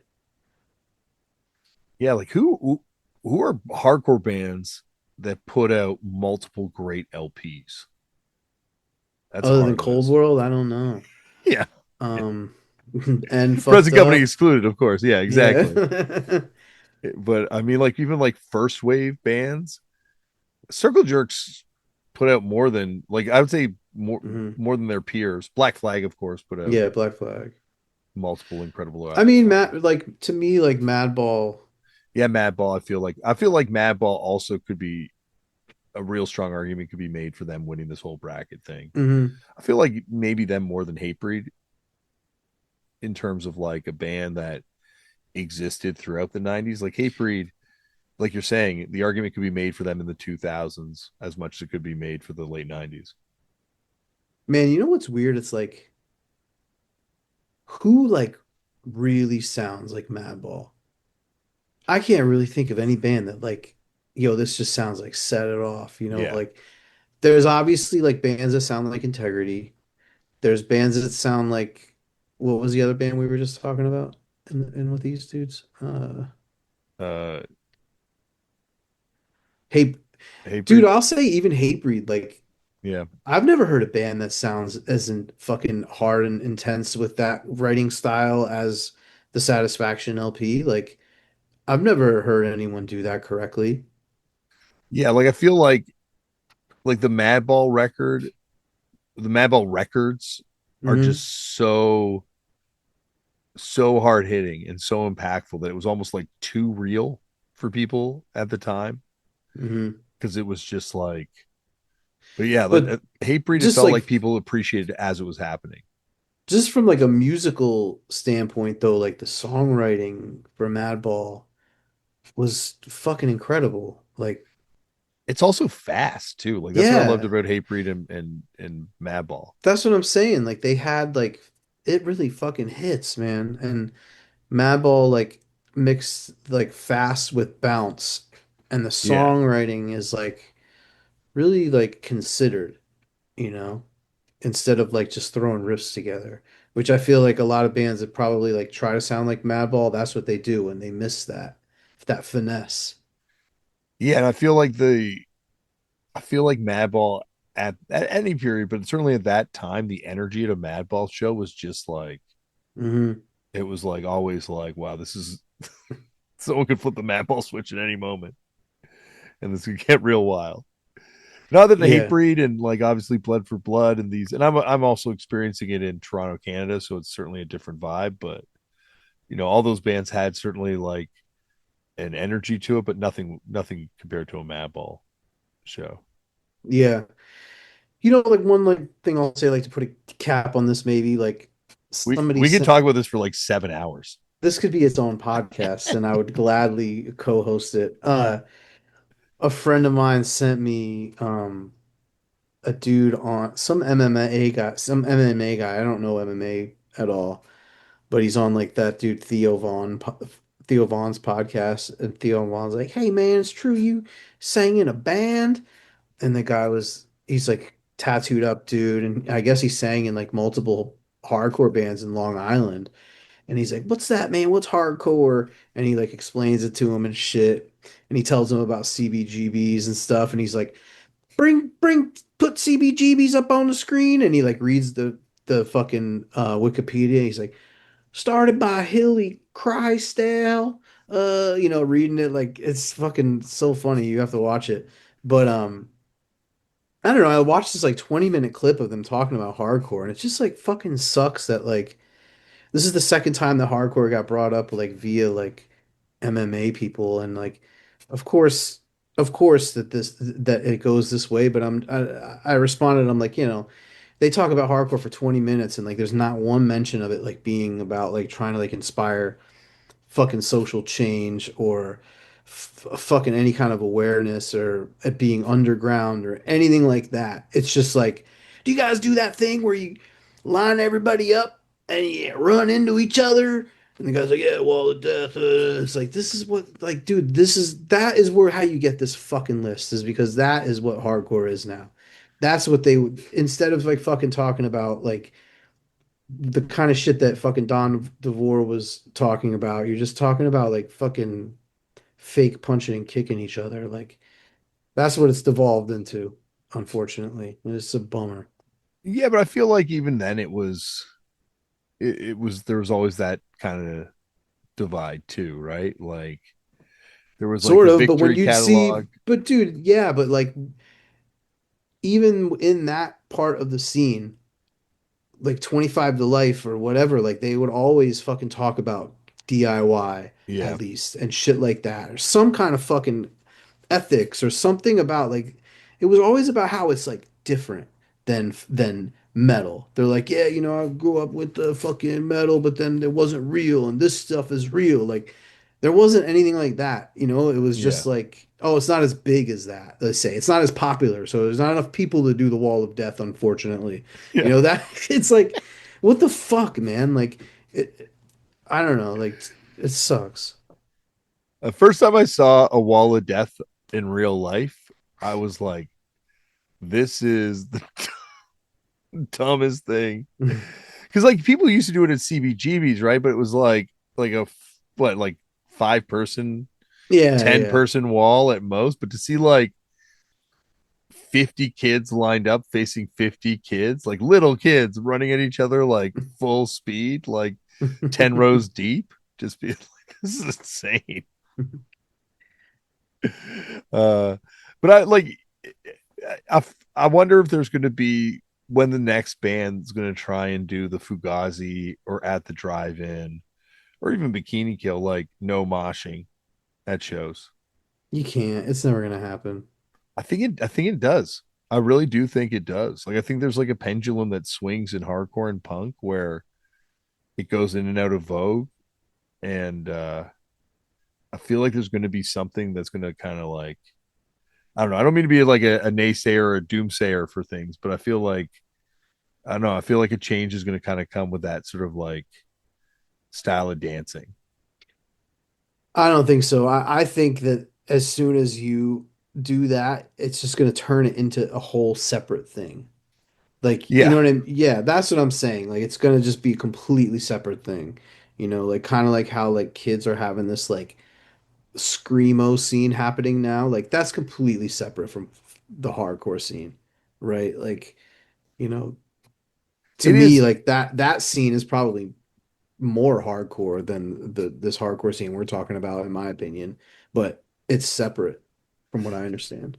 Yeah, like I feel like they're weird kind of crossover points, but nowhere like it used to be. Hmm. Where I think these scenes were like very close together, right? Like Jason from the Orchid was asked to play bass in Hatebreed.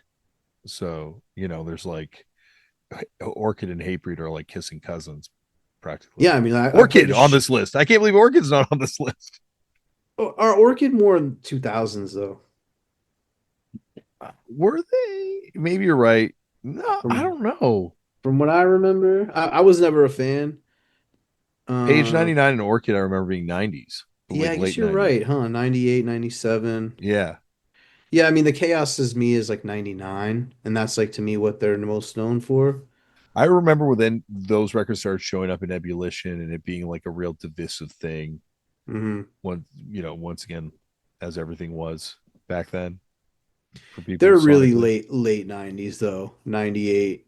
Like their demo was 97. If Hatebreed's taking this thing, they are definitely that period. Yeah. I Like mean, maybe a little before yeah, because when was the 7 inch? 95, 96, maybe 96. 95 or 96. I want to say 96. Yeah. That was a long period between the 7 inch and the LP, it seemed like, right? Like, Yeah. Yeah. It was definitely, oh, there's a chat thing. We should respond to the yeah, chat. what are these fools saying? Okay. Well, the chat is Ryan Gosling. Yes, that was the name I was trying to remember. Thank you. Mm. Thank you very much. Yo, Possessed you fans like in. straight up like don't think Buffy the Vampire Slayer TV show sucks? It got more interesting as Okay. far as the show. This was in like the first of the second season, but yeah, no, I was never really a fan. I You know, never really watched it, but I know like Phil Leone was like obsessed with it. Yeah, like all the DVDs and I could shit. see that. Yeah. It was always a weird look when there was someone who was obsessed with it. You're like, is this like, like someone who's reading Harry Potter? You're like, I don't know Yeah. if you're like 100% in for this, It makes me like it though. but then it's like that. It's just like I don't know. The psycho like Phil is super into it, like makes me think it's cool. I'm trying to think what I was like, what TV shows I loved back then in the '90s. Dude, I loved sitcoms like Caroline in the City and fucking Two Guys, a Girl in a Pizza Place and shit like that. I like news radio. I was really into news radio back then. Yeah, news radio was rocked. Um, Trying to What think, was the one? What was the one that Andy Dick was on? It was news like, radio. but I'm not thinking of news radio. Who's on another one? Chat, help Fuck. us out. What do you all think of Killer Cross stuff going on? If Lifetime is hardcore, is the movie life hardcore? No, I mean, I don't think the movie life is hardcore, right? Like, I don't know. I don't really know enough about their music to say, but I think if you're opening that up to them, I feel like you got to open up to like all sorts of stuff on Eyeball Records that neither one of us wants to put up on this bracket list. Yeah, I think movie life were kind of like more like newfound glory-ish type stuff, but with like harder breakdowns, like like a Yeah. more of a hardcore feel for sure. But And all that stuff's a direct result of Lifetime. I feel like the Lifetime shift had all like the Shai Hulud guys doing Newfound Glory, yeah, like Saves the Day. Like there's just so much stuff that was kind of a reaction to Lifetime. yeah, I agree. But Lifetime, I don't know. I don't know. They're like a goat status to me.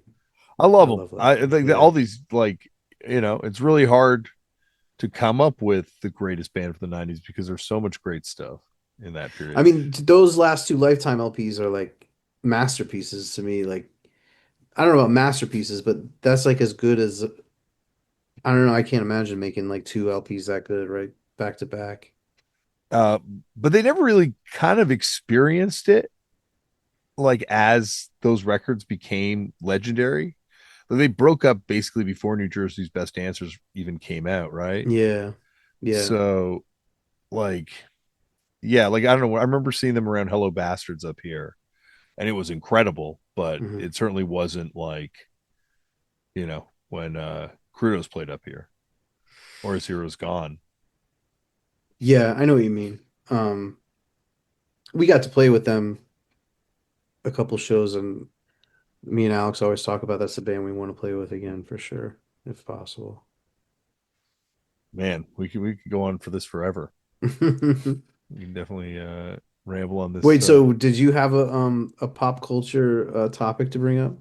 I feel like mine would be very short because we spent a lot of time talking it, but I'm really I'm up to keep going. I'm oh down to I'm up to keep keep talking. going too. But Okay. I got three great things to talk about today too, so I think we're probably going to wind up talking about those for a while. That's shit. Okay. But I wanted to talk to you, Woj, because you do enjoy Canadian sitcoms.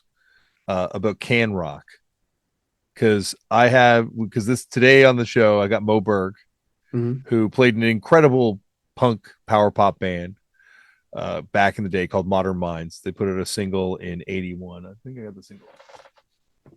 Ah, got the single right here. But then they went on, and Mo played in this band called The Pursuit of Happiness, and The Pursuit of Happiness are like ginormous. Like they did a video back in the day for their song "I'm an Adult Now," which we talk about on the episode, and that was like underground kind of like not underground like it was played on Much Music, but that was like I don't know, I'm trying to think of like what would be an American equivalent of it back then. But there's like a bunch of stuff like Northern Pikes is another band. This kind of came out of a conversation with my brother and I where he was like, "Do you think do you think like anyone in the States knows about these bands?" And I'm like, "No, I You're guarantee it, right. no one does." But like No.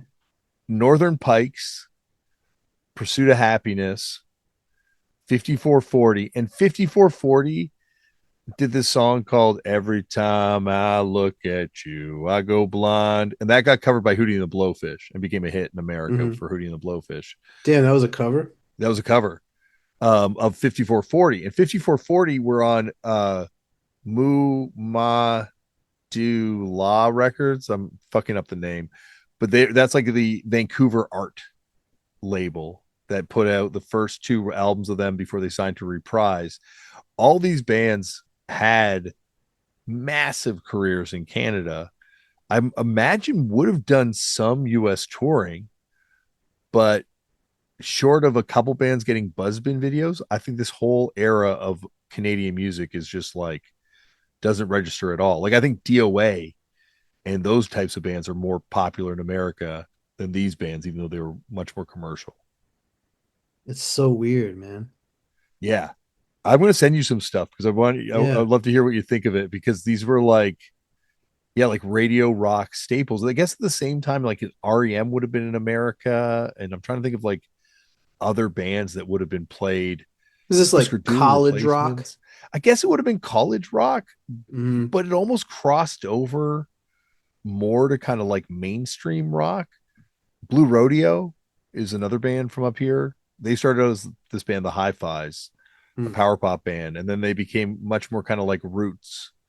And it's softer than X, and it's more kind of like radio friendly, I guess, than that sort of like stuff coming out of LA, Blood in the Saddle, and those types of bands. But it also is very much kind of in keeping with that it comes out of punk rock. And these were bands that like were like number one on the charts up here back then. We kind of had cool mainstream music, weirdly, Hmm. during that time period. Yeah, we didn't. Huh. No, like I guess Tragically Hip's probably the biggest band, and they were almost like kind of going into a different era. Like they're going into the '90s. We always like saw that name, Tragically Hip, but they never had a hit Yeah, here that I know of. they would play America, and there would be like 700 people there, and it would be every Canadian from miles around, and every American friend that they dragged there. What are like the Canadian metal bands? God, there's tons. There's a Yeah. great book about the history of metal in Toronto. Lee Aaron was like kind of our metal queen. She had like some big kind of crossover hits, but um, fuck, what's that band they made the movie about a couple years ago? Anvil. Oh, Anvil. Yeah. Anvil was here, but there's also like way cooler bands. I'm blanking on every name. Slaughter, Sacrifice, Slaughter, like Canadian Slaughter. Hmm. Chuck from Death moved up to Canada for a while and joined Canadian Slaughter and played with them um, before the first Death LP. They were like killer. Their stuff's like super amazing. There's like Yeah, I've heard Razor. them. Razor Oh, was a little more. Razor, right? Yeah, Killer yeah. Dwarves were kind of Hmm. a more mainstream kind of like metal kind of glam band. There's tons of great stuff out of Montreal. Like Montreal had sort of like Voivod being like the biggest band, but there's like Voivod. a Okay. lot of Yeah. like crazy thrash stuff. And then in Vancouver, you had Blasphemy and Death Sentence and like yeah, like a lot of great stuff out of Vancouver. Yeah, there's a lot of cool metal records. There's actually like a really cool Canadian metal or like metal record from here that CBC Records put out. The band's called Northern Haze, and I believe they're from Nunavut, and they're an Inuit kind of like metal Black Sabbath informed band. Did Hmm. like two records, unbelievable band. So there's like Damn. a lot of cool metal from up here, but it's like weird because it's like we're so close, and certainly at a certain point, some 41 and Simple Plan and these bands cross over, but there's so much stuff that never made it. Yeah, it's very weird, man. Yeah, like there's like a band like Sloan from up here. That's probably one of the best Canadian bands, but they're like they're the first to say it. Like they can tour Canada, they just don't tour America anymore because it just doesn't make sense for them financially because they can just tour Canada and be perfectly fine. But Really? Sloan doesn't tour the US? not really. They'll do. Hmm. They're like kind of like a van tour band in the U.S., but they're like a Yeah. certainly a bus tour band in Canada. Are Polvo from Canada? No, Polvo is from North Carolina, Okay. but we Pluto is from Canada. They were like Pluto. they were on Mint Records and might have been on some stuff in the U.S. comps and things back then because of like Mint Records had that deal with Lookout Records for a Uh, hot minute. Gob was another band that I think kind of crossed over a little bit to the yeah, a states. little bit. And but like it's weird, like Canadian punk bands like SNFU, DOA, Personality Crisis, even Hmm. like it feels like they have more of a presence in America than these giant Canadian rock bands. Yeah, definitely. I mean, even in hip hop, like I try to think of like 90s hip hop, like there's like Maestro Fresh, Wes, what else? Snow, Rascals, Socrates, Snow. Yeah. yeah, Snow's probably the biggest, right? Because Yeah, he yeah. had like a big hit in the states. Hmm. Sean Paul, um, but yeah, you're right. Like Maestro Fresh West, and I think your knowledge goes deeper. Like there's Ghetto Concepts. There's like this really cool Northern Touch was like Yeah. the posse cut, right? That came Yeah. out and like Choclair Yeah. was on Yeah. there. There's like some really cool, obscure Canadian hip hop records. Like I found a few over the years that I'm like, I'd never heard of these guys. They certainly didn't have videos on much music that I ever saw. And it feels like, yeah, there certainly was a thriving scene. A lot of great Canadian reggae records because so many Yeah. Jamaican artists moved up here. Definitely. Yeah. Um, I there's remember like one early 90s Canadian record I used to always see, Dream Syndicate. yeah, oh, I feel Dream like we talked Warriors. about this. Was it Dream Warriors? Yeah, Dream Syndicate's the American bands. This but that's fucking awesome. But Dream Warriors had a hit with Wash Your Face in My Sink. Like it was on Top of the Pops or something in the UK. Really? Yeah. Like they were like weirdly really popular in the UK for a hot minute. I can see that. Yeah. Um, Wash Your Face in My Sink. And then what was their other big hit? My definition. My definition is this. My definition. This is my definition of a boobastic lifestyle.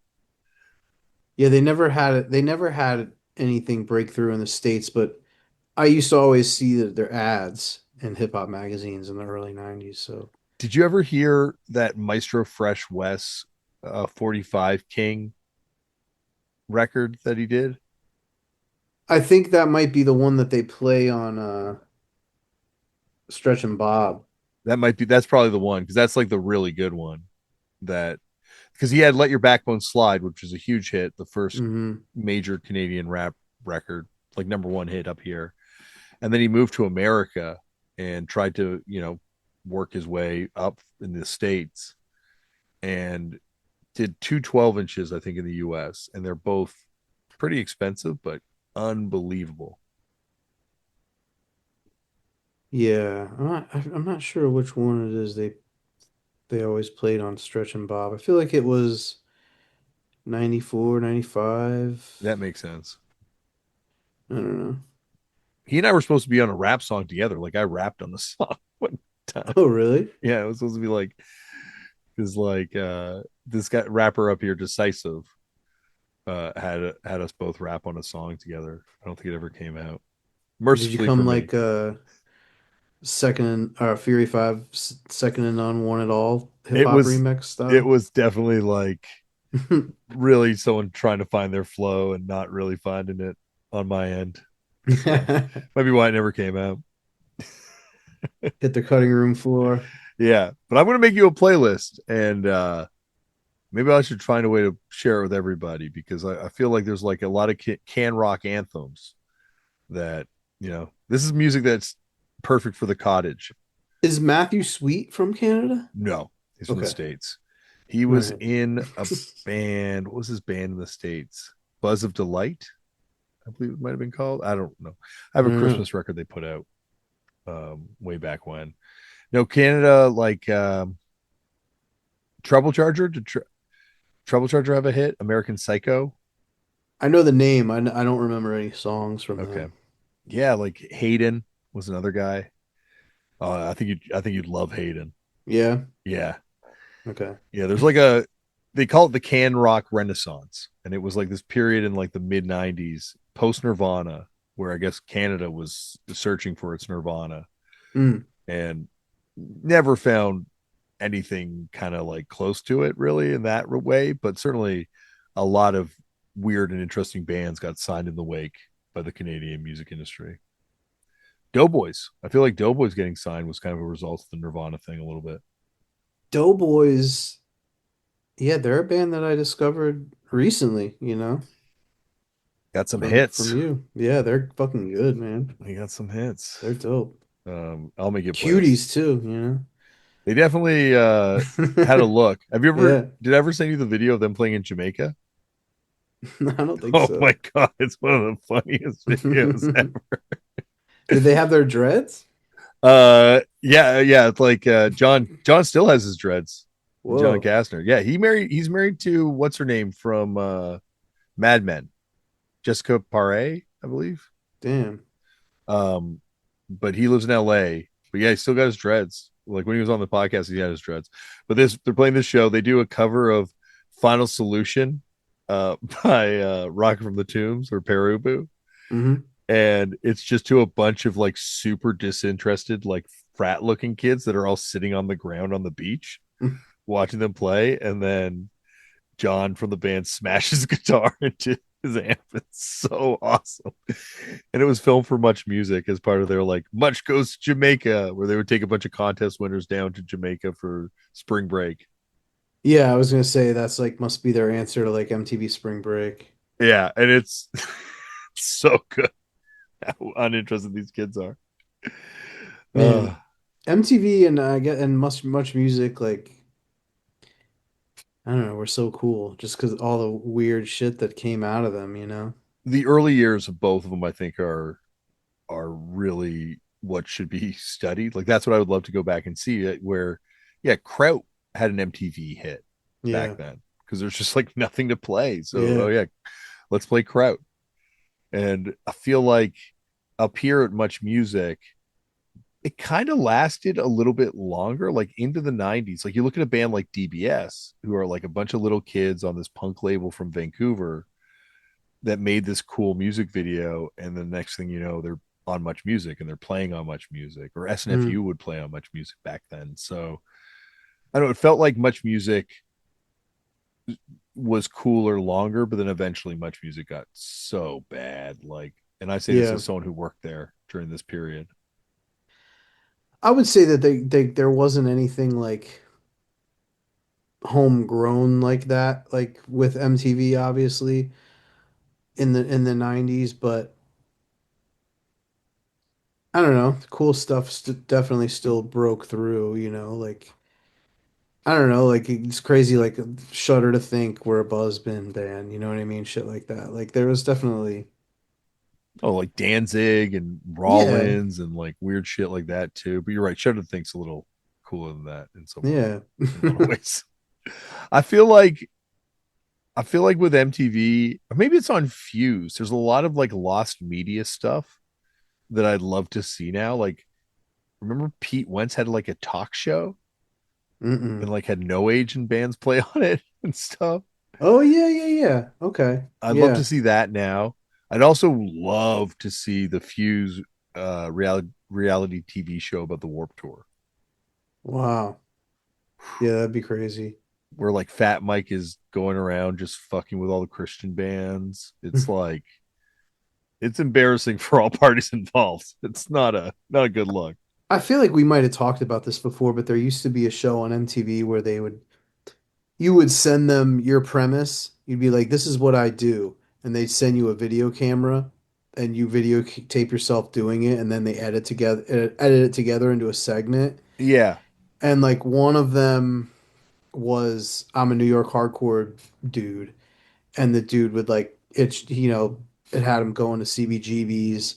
And I feel like the night he went was when someone staged over and like broke their neck. Like either was it Life of Agony or Black Train Jack? Some band like that happened, and I want to say that was at they were at that show on this MTV TV that's show. fucking crazy. And there was another one where it was like somebody I want to say in the Pacific Northwest who were like, I throw like fucking drum and bass raves, you know what I mean? And it had them finding a venue and setting up the sound system and all that shit. Like it was fucking awesome. What about like the MTV News special reports thing on Straight Edge? Yeah, I remember that. That blew my mind as a kid seeing that. And we were in upstate New York on a school trip, and I saw that in the hotel room on MTV, and it just I could not believe it. I was so like, this is insane. I get that one mixed up. There's another one that was like more like a network one There was that like a had like 2020 thing or something, right? Or yeah, like America's that Most had like Wanted. In My Eyes and Earth Crisis on it. Yeah. And they were like, yeah, I feel like the MTV one had Earth Earth Crisis. Crisis. Yeah, Yeah. they were at shows in Syracuse and they were filming Yeah. kids like Xing up. Moshing and Xing up. Yeah. Yeah, yeah. Yeah. I went back and rewatched it. It's nowhere near as exciting now as it was for me as a kid. Yeah. I was like, oh, this is what it looked like. I remember it being kind of like frightening and dangerous back then. And I'm like, oh no. Yeah, I remember like the moshing scenes on the MTV one like looked lit to me then. Yeah. It's like, But I God, mean, dude, now like you fucking people start kicking each other in the face before a band even hits a fucking people note. just smashing each other as hard as they can with their Yeah. fists. Well, I definitely I feel like the Can Rock thing I'm going to have to follow up with you on once you hear some of this stuff. But I'm Yeah. interested in the fact that this is kind of like an undiscovered part of Canadian culture, and like only because there's so much Canadian culture that now is part of like wider pop culture, like because post Drake and post even like all that indie stuff that it kind of exploded in the early 2000s from here. Hmm. But man, the 90s and the 80s, oh my god. Yeah, I gotta send you the I'm an adult now video. There's a lot of good things. I mean, this will be a YouTube playlist. Yeah, do a YouTube playlist. Yeah. Um, one thing I like about Canada that I forgot to grab one while I was up there is the Big Turk candy bar. Are you a fan of that? I'm not, but No, it is a you're familiar? weird Canadian thing, apparently, which I didn't know. I Yeah. always thought it was like more, I was never a big Turkish delight fan. Mm. So chocolate covered Turkish delight never really appealed to me that much. But there was like, there are certain bars, chocolate bars that like, just to me, I'm like, who would buy this? Like an Eat More bar? Do you have those in America? No. It's like molasses taffy, but with like Oh, I hard would love that. nuts. It's just like, I'd ugh, like that. Yeah. just like would tear your I teeth like out. getting when I'm in England, I like getting the Yorkie bar, which is the masculine one. No Yes. ladies No are ladies allowed. allowed. The worst Yeah. campaign ever. It's like So sick. Those are good. I like the it's a Yorkie. good chocolate bar. I Yeah. like, but I don't like it as much as like if I'm in England, I like a Cadbury chocolate bar. I also like that they put their chocolate bars in the fridge. Yeah, they do. It's Yeah. I kind of like that. You like that? They don't refrigerate their sodas, but they refrigerate their chocolate bars. I like getting me a bag of Monster Munch, you know. Monster Munch is amazing. My favorite food in the world though is beef and tomato pot noodle. Beef and tomato pot noodle. Yeah, do you know pot noodle? No, what's pot noodle? Pot noodle is like they're like I don't know, like it's just like the instant noodle, right? But it comes in like a little cup, and they're all vegan because it's just TVP. And they've got like Bombay Bad Boy is one of the most popular flavors, and that's like a curry kind of flavor. And then they've got like a chicken and mushroom one, which I don't fuck with. Mm. And then they've got a couple other flavors, but beef and tomato. My God, do I love that thing? I will. We have it on a rider, and we don't get it every night, but when we do get it, oh my God, very very excited every time. Should we move on to our three things? Yeah, sure, sure. I think I just spat. Sorry, everybody. Sorry. All right. Do you want to go first? I'll go first as just like a quick addendum. We talked about the Morrissey and or we talked about the Harley Flanagan trading card. Yeah. And I said I thought it was just like a general like rock or like pop music card, and you said it was like a metal card. Yeah. And I found mine here tonight, and I was right. It's like a It is a pop music, one. Okay. yeah, because Morrissey is from the same, Didn't he have one in that metal set too, though? Are there maybe. Chromex cars in that metal set? I don't know. I Okay. don't have those ones. I have these ones. Damn. Gotta get those Um, slab, dude. yeah, that'd be cool. Slab Singer them. bassist Harley Flanagan founded the Cro-Mags in 1981 when he was 15. The New York hardcore metal band's first album, The Age of Quarrel, was described as a blazing slice of state-of-the-art punk aggro by one critic. The group's latest album is titled Best Wishes. And Damn. what's the Morrissey one say? Singer-songwriter Stephen Morrissey began his career with the Smiths, an English rock group that scored such hits in the UK as What Difference Does It Make? Panic About the Chernobyl nuclear accident and Shoplifters of the World Unite. He opened his solo career with the single Suede Head, which was followed immediately by the album Viva Hate. Bone to Drag is a collection of rare, hard to find, and otherwise inaccessible Morrissey tracks. I think Bone to Drag, I go to Bone to Drag when I'm listening to a Morrissey record personally. I don't know about you. I don't really listen to too much solo Morrissey stuff. I'm one of those. Oh yeah.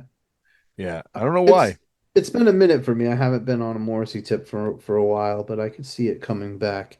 But the I've been on, I think I mentioned it on an earlier episode, I've been on just like a straight 90s backpack and New York street rap listening spree, but I gotta say after that Cash Money No Limit verses, I've been listening to a lot of No I've Limit. been listening to a lot of No Limit too. I put on like Master P today. I was like, I've been listening Yeah, to Master man. P like since I was like a little kid. I lo No Limit. Did you like Cash Money or No Limit when they came were out? I like No Limit. Like my friend had satellite, so we got to. I don't know. I guess he wasn't getting the satellite because he had it on a CD. He had some mixed CDs, Hmm. and Bout It was on one of these CDs, and we were just like, he got his driver's license, and we'd drive in his parents' car and just be like blaring this thing, like this is the crazy, and the lyrics are so insane on that song to this day. Yeah. It's yeah, it definitely stood out to me. So like they were, and then I kind of like bought the odd CD here and there, but um Okay. more than Cash Money. Like I think by the time Cash Money came around, I was not. See, I was a Cash Money guy and I didn't like No Limit. And then later on, I got into No Limit because I didn't get the nuance of what made No Limit good until later on. But yeah, I love it all for sure. I liked like Ha when it came out. Like I thought that Hmm. song was like, I was like, this is in the video too. I thought was just Yeah. like, holy shit, this is incredible. But I wasn't. I'd be lying if I said I was there for like the Hot Boys and all that stuff as it was kind of happening. I kind of like. No, me too.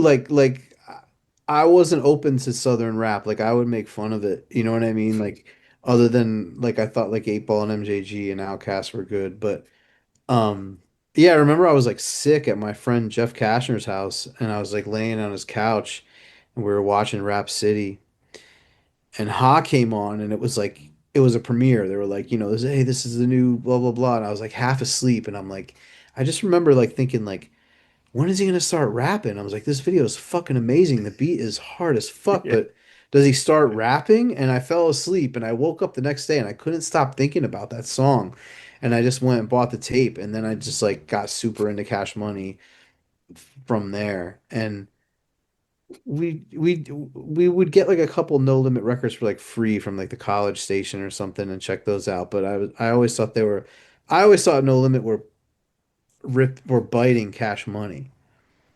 Yeah, like the pen and pixel art stuff became such a thing eventually, right? Like, Yeah, I mean I think all the down south and Midwest guys use pen and pixel, so it wasn't yeah, even that. It was just I it don't know. was a no limit thing. Their CDs had such like a distinct, like the spines were different, right? It was They're like called Q packs, and I wanted the Cold World CD to have a Q pack at Death Wish, and they told me no fucking way. were they the only people that did? Because they're the only ones I can remember that had that specific spine like that. Like there were digipacks and all the other things like that, but Yeah, I remember seeing them on some like weird things like um now that's what I call music oh compilations. yeah, Like shit like that use them yeah, sometimes, but yeah, I don't know. Like I like love collecting like I have a bunch of No Limit CDs. They're so fun to collect just because they're so bugged out to look like the layout will just be like so many like all the albums coming out and there's ones that like never came out. You yeah. know what I mean? Like they're like, man, if this out like there's one it was like called Tank Dogs and it was supposed to be Snoop, C Murder, Mac, and Fiend. And that's like the record that like, No Limit people are like, fuck, I wish Tank Dogs came out. That's like in that Wu Tang Killer Bees where there's like all these people that just like never materialized for the Wu Tang, like the little kid rap group, Yeah, the and little they're just, kids. But there was little kids in No Limit, the little soldiers. yeah. Where the little soldiers at? Well, There they Little go. Romeo Right became there. arguably bigger than his dad at a certain point, right? Yeah, sort of. Yeah. I know DFJ loves No Limit and Cash Money, so shout out to DFJ. I Shout gotta out to text him DFJ. and ask him what he thought of if he watched the verses or not. But I remember when Master P played for the Raptors. yeah. My friend who got me into Master P, his dad somehow got them back, like became friends with the Raptors coach, and then somehow got them back there, and they met Master P when he was like Damn. doing like the warm ups with the Raptors and stuff. I don't That'd be know. Like I sick. was so jealous of him. Like, that was so Imagine fucking being cool. able to like say what's up, Wody, to Master P. It'd be fucking amazing. I think I think he gave my friend's little brother like his shoes or something, like something really like kind of like very very strange in the end. That's the one thing I wouldn't want any of his clothes like, I love the Lloyd Banks line, shit'll be as ugly as the Master P sneaker. Did he play the masterpiece sneakers when he was playing basketball? I guess he must have. Yeah, he must have. I don't know. He tried to Jeez. like wear all of his own shit. But anyway, all right, that was my preamble thing. But Okay. my real first thing is just no for no reason a sick Youth of the Day flyer. Damn, that is This is sick. a Gilman Street flyer. Underdog Bold, Mind Over Four. Who's Mind Over Four? Do they have a single? I don't know. Midwest. It's so weird that it wouldn't be like Rabid Lassie or something at the Gilman opening, you know? But I I guess it love would be the a little like later. kind of like dot matrix style Yeah. printing of some of the stuff on The here. picture too, is that like just the resolution or does it look like it's almost like It's hand drawn and then it's also like shittily like scanned. yeah. Like would it have been scanner back then or is it like someone doing it on a computer like doing Illustrator on like what was the original drawing program? Create Oh, Corel Draw. Corel Draw. Yeah. Is it a Might be Corel? Corel Draw, yeah. That's amazing. But yeah, this I love this flyer. I gotta frame it. It's sick. That is fucking I have a awesome. handful of dope Youth of the Day flyers. I picked this one to show. All right. Well, I'm gonna do start off with a fly not a flyer, a zine. Okay. So I got this zine forever ago, and I thought it was from Quebec, but then I found out it's actually from Mississauga. But I think that's because I bought it in Montreal, if I'm not mistaken. And it's Pirates of Doom. But I bought it years ago and only realized, well, more recently, years ago, that Hmm. the illustration is actually by Brian Walsby, friend of the Mm. show, the person who turned down Nirvana. Hmm.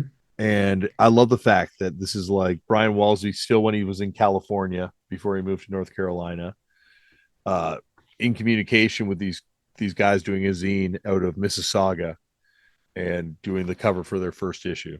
What's on the back cover? Back cover has a bass player ad for Mike Marley and the Sailors, who I've never heard. I've never heard. Yeah. But then also an ad for the Hype record, which is uh, a really kind of cool 12-inch. There's like a Toronto scene report in here too, which is funny to read, talking about a bunch of fucking goofs and negative gain. And there's also an interview with Marley and the Sailors, so I should go back and reread that.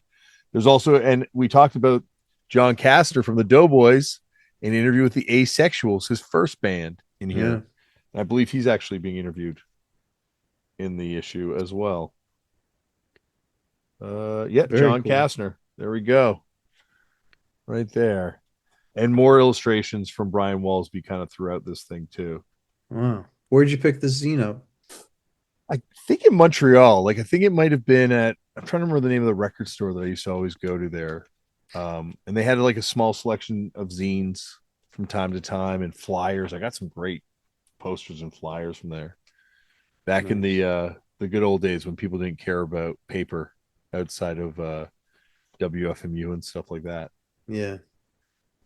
Like I remember hearing that uh I might not say this person's name because they might not want to know, but I heard about someone paying $700 for Smegma Report, like the Necros fanzine. Hmm. And I was like, $700 for a fucking fanzine? But now I think there's probably quite a few that would go for, I know I'm weird about paying a lot for zines and like just printed stuff because I'm just like it's just a piece of paper that anything could have been printed on. yeah. Like just the ink could be on it in a different way and it could be a flyer for something I don't give a fuck about and it's still essentially the same thing. I think about that with records sometimes. Like sometimes I'm in a record store and I'll see some Yeah. record. I'm like, oh, if the person had only bought the record beside this Yeah. back then and sold it to this record store, so I could have bought it. That would be my dream. But yeah, Pirates of Doom. I know there's a second issue of Pirates of Doom. I don't know if there's anything more beyond that, but the second one's fun too. What And year we is that from? 86. 86. Very sick. Yeah, it was a. I love when you find that stuff. I love like having zines and going through zines and finding like pictures of friends, like when they were like in a weird. I found an amazing one of Yannick from Tragedy and His Hero's Gone in his old band Doublethink when he was like Hmm. a little kid. It's just hilarious. Send it to him. He did not like it. I like when I see zines and my friends getting asked if they've ever said the N word and then sending them pictures of Jeez, yeah. Well, those different that. kind of zines. All right, Um, all right. next. This next one is an industry plant because I had a friend send me these things as a gift. He's the kind of dude who gives people gifts anyway. But he sent me this shit. He's like, "Yo, I got a package. I'm gonna send you some shit you're gonna love." And he sent me, and I know he's a listener. And I'm like, "You're trying to get on the fucking three things, aren't you?" He's like, "Yo, low key, like, why not? So you've already But found a he, scam with this three things thing. You're on an angle you're working. yeah, yeah. But he sent me a little collection of great Muda toys, so I'll show them off. Oh damn. Here's one. Oh shit. Here's another one.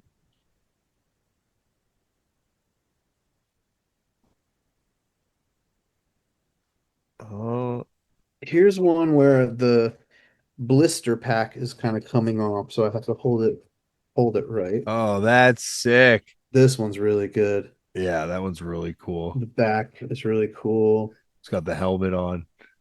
Yeah. And then there's the NWO one, which is really cool. Damn. And then this last one was is actually uh Liger. Damn, those are fucking awesome. It's funny you'd have that because wait do you see my next item? Okay. I brought my next thing's like part of I brought just a couple things from my Onita collection, Ooh. including my Onita action figure Shh. where he's smoking the cigarette. Hell yeah. I always wanted that one. And then the program from the first FMW show that they did Ooh. back when he was fighting a karate expert. Yeah, And it yeah. was still kind of like presented as a shoot. I got him to sign it, but we only had ballpoint pen the first time we Uh hung out, so it's signed in ballpoint. But yeah, like I bought this at Totocon, and then when I met him, I'm like, boom, busted out for him to sign.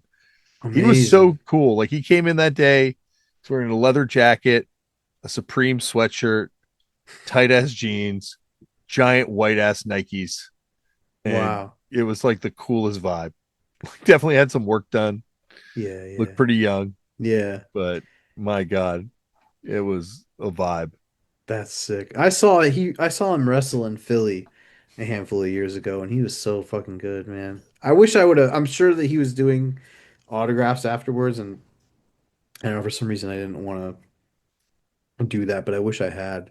It's funny because I Bob Bruno from Best Coast bought an FMW shirt, gave it to Nikki from nothing, and Nikki got it signed by Onita at that show, and then gave it Mm, to me. So damn. yeah, I've got a couple. I've got like five Onita autographs. Weirdly, like just on different things. Like that's like the one wrestler I collect. Yeah. So I was going to take this out, but I don't need to Yeah, yeah. open the whole program. It's just a program. Yeah, I need some Onita stuff. I have a couple really sick FMW posters. That's awesome. I don't have any posters. I have two really good ones. I mean, they're all good, but I think that's all the FMW stuff I have. I want to get more though. What's your next Okay. item? My next and last is on the hip hop tip, since we're talking about hip hop a little bit. This is a sealed long box of the first KMD album, Mr. Hood. Oh my god, that's insane. Yeah. Um, for you young whippersnappers, this is what CDs used to come in. The CD is down My here, yeah. and this is just like blank, like, you know what I mean? Would they put alarms in them back then? I mean, this one doesn't have one. But I'd imagine they probably put little alarm stickers on it or something.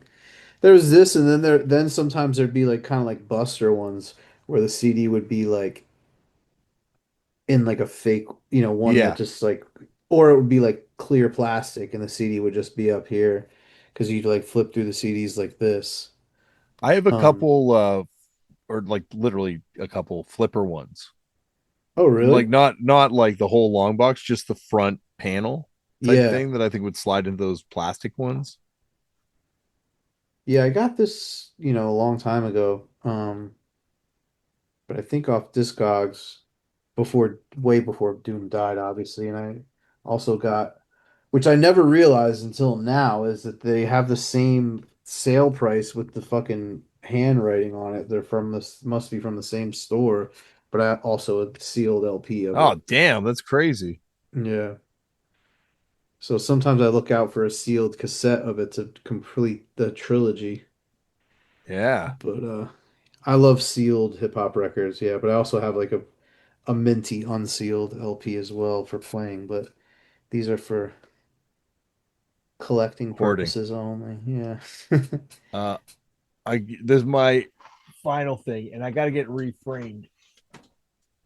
Uh, but years ago, I sent my dad. I was trying to remember what he was, I sent him down to meet and buy. Like I had to work, and there was like an autograph signing at Beguiling. A couple different comic artists came, but I sent him down with like all this money I had saved to buy something, and he's like, "Oh, the guy doesn't have any art to sell."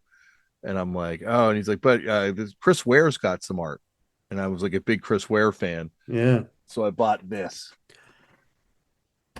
Damn. And it was before there were like camera phones, so he's just like describing what it looks like to me, and I'm like, "Yeah, buy that, please." And That's original Chris Ware art? yeah, Holy shit. yeah, bought it from him at the Beguiling Comic Shop in Toronto when he did an autograph signing. What book is that from? Trying to remember now. I was trying to remember before it came on, but yeah, I don't remember right now. Damn, dude, that's crazy. Yeah, it was got 20 years ago now, 25 years ago. It's crazy that he brought art. Now I'm thinking about it, like I was just like under the assumption that everyone brought art with them to sell. And I think it was at a point where he could still like, you know, sell this stuff for like a couple $100, few $100. Yeah. I was trying to remember what I paid for it. It was definitely couldn't have been too much more than like $500 around that. I mean, what's crazy is when you see like old, like I was I was I've been like slowly reading through all of Cerebus, and in the back he's selling like pages for like $40. It's crazy. Like I told you by the time I went to the comic book convention and we bought all those Iron Man pages Yeah. for like next to nothing. It was Yeah. yeah, it's really weird. And it's also because like you think about it, like that's like a piece of art that like you're saying, like it feels weird buying something that's printed because you're like, this was just printed. But then when you're buying like something where you're like, no, this is like, you know, the hand of the artist touching this. They actually like made their impression Yeah. upon this. It was like, yeah, I can totally see that, getting back into that if I ever had money. Yeah, I don't know. I love hearing David Cho talk about collecting comic art. He tells really good stories about that kind of shit. EO's fucked up a t-shirt design still, so Mm, never gonna get it from him though. no. I'm gonna sue him, Cameron style. Yo, I love that lawsuit. It's fucking awesome. I'm gonna like Very he's gonna cool. inspire me. I'm gonna sue David Cho now for not giving us a t-shirt design. You think you could get me a Cold World Ed Templeton design? I don't know. I don't like. I don't know if I could. I, I'll hit him up and see. No, no, no. Just kidding. Just kidding. I was trying to think what other episode happened between.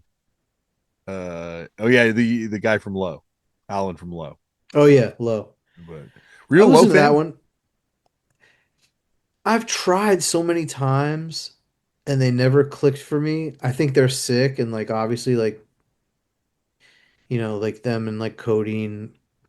I think I like coding a little more, but I need to try more with low because like what I like about low is they have some female vocals, which is always a plus for me. Just for some reason, I never gave them enough fair enough shake. I loved them back in the '90s, and they've been a band that's like weirdly always been kind of like they're never always my favorite band, but I've always been a band I've been into.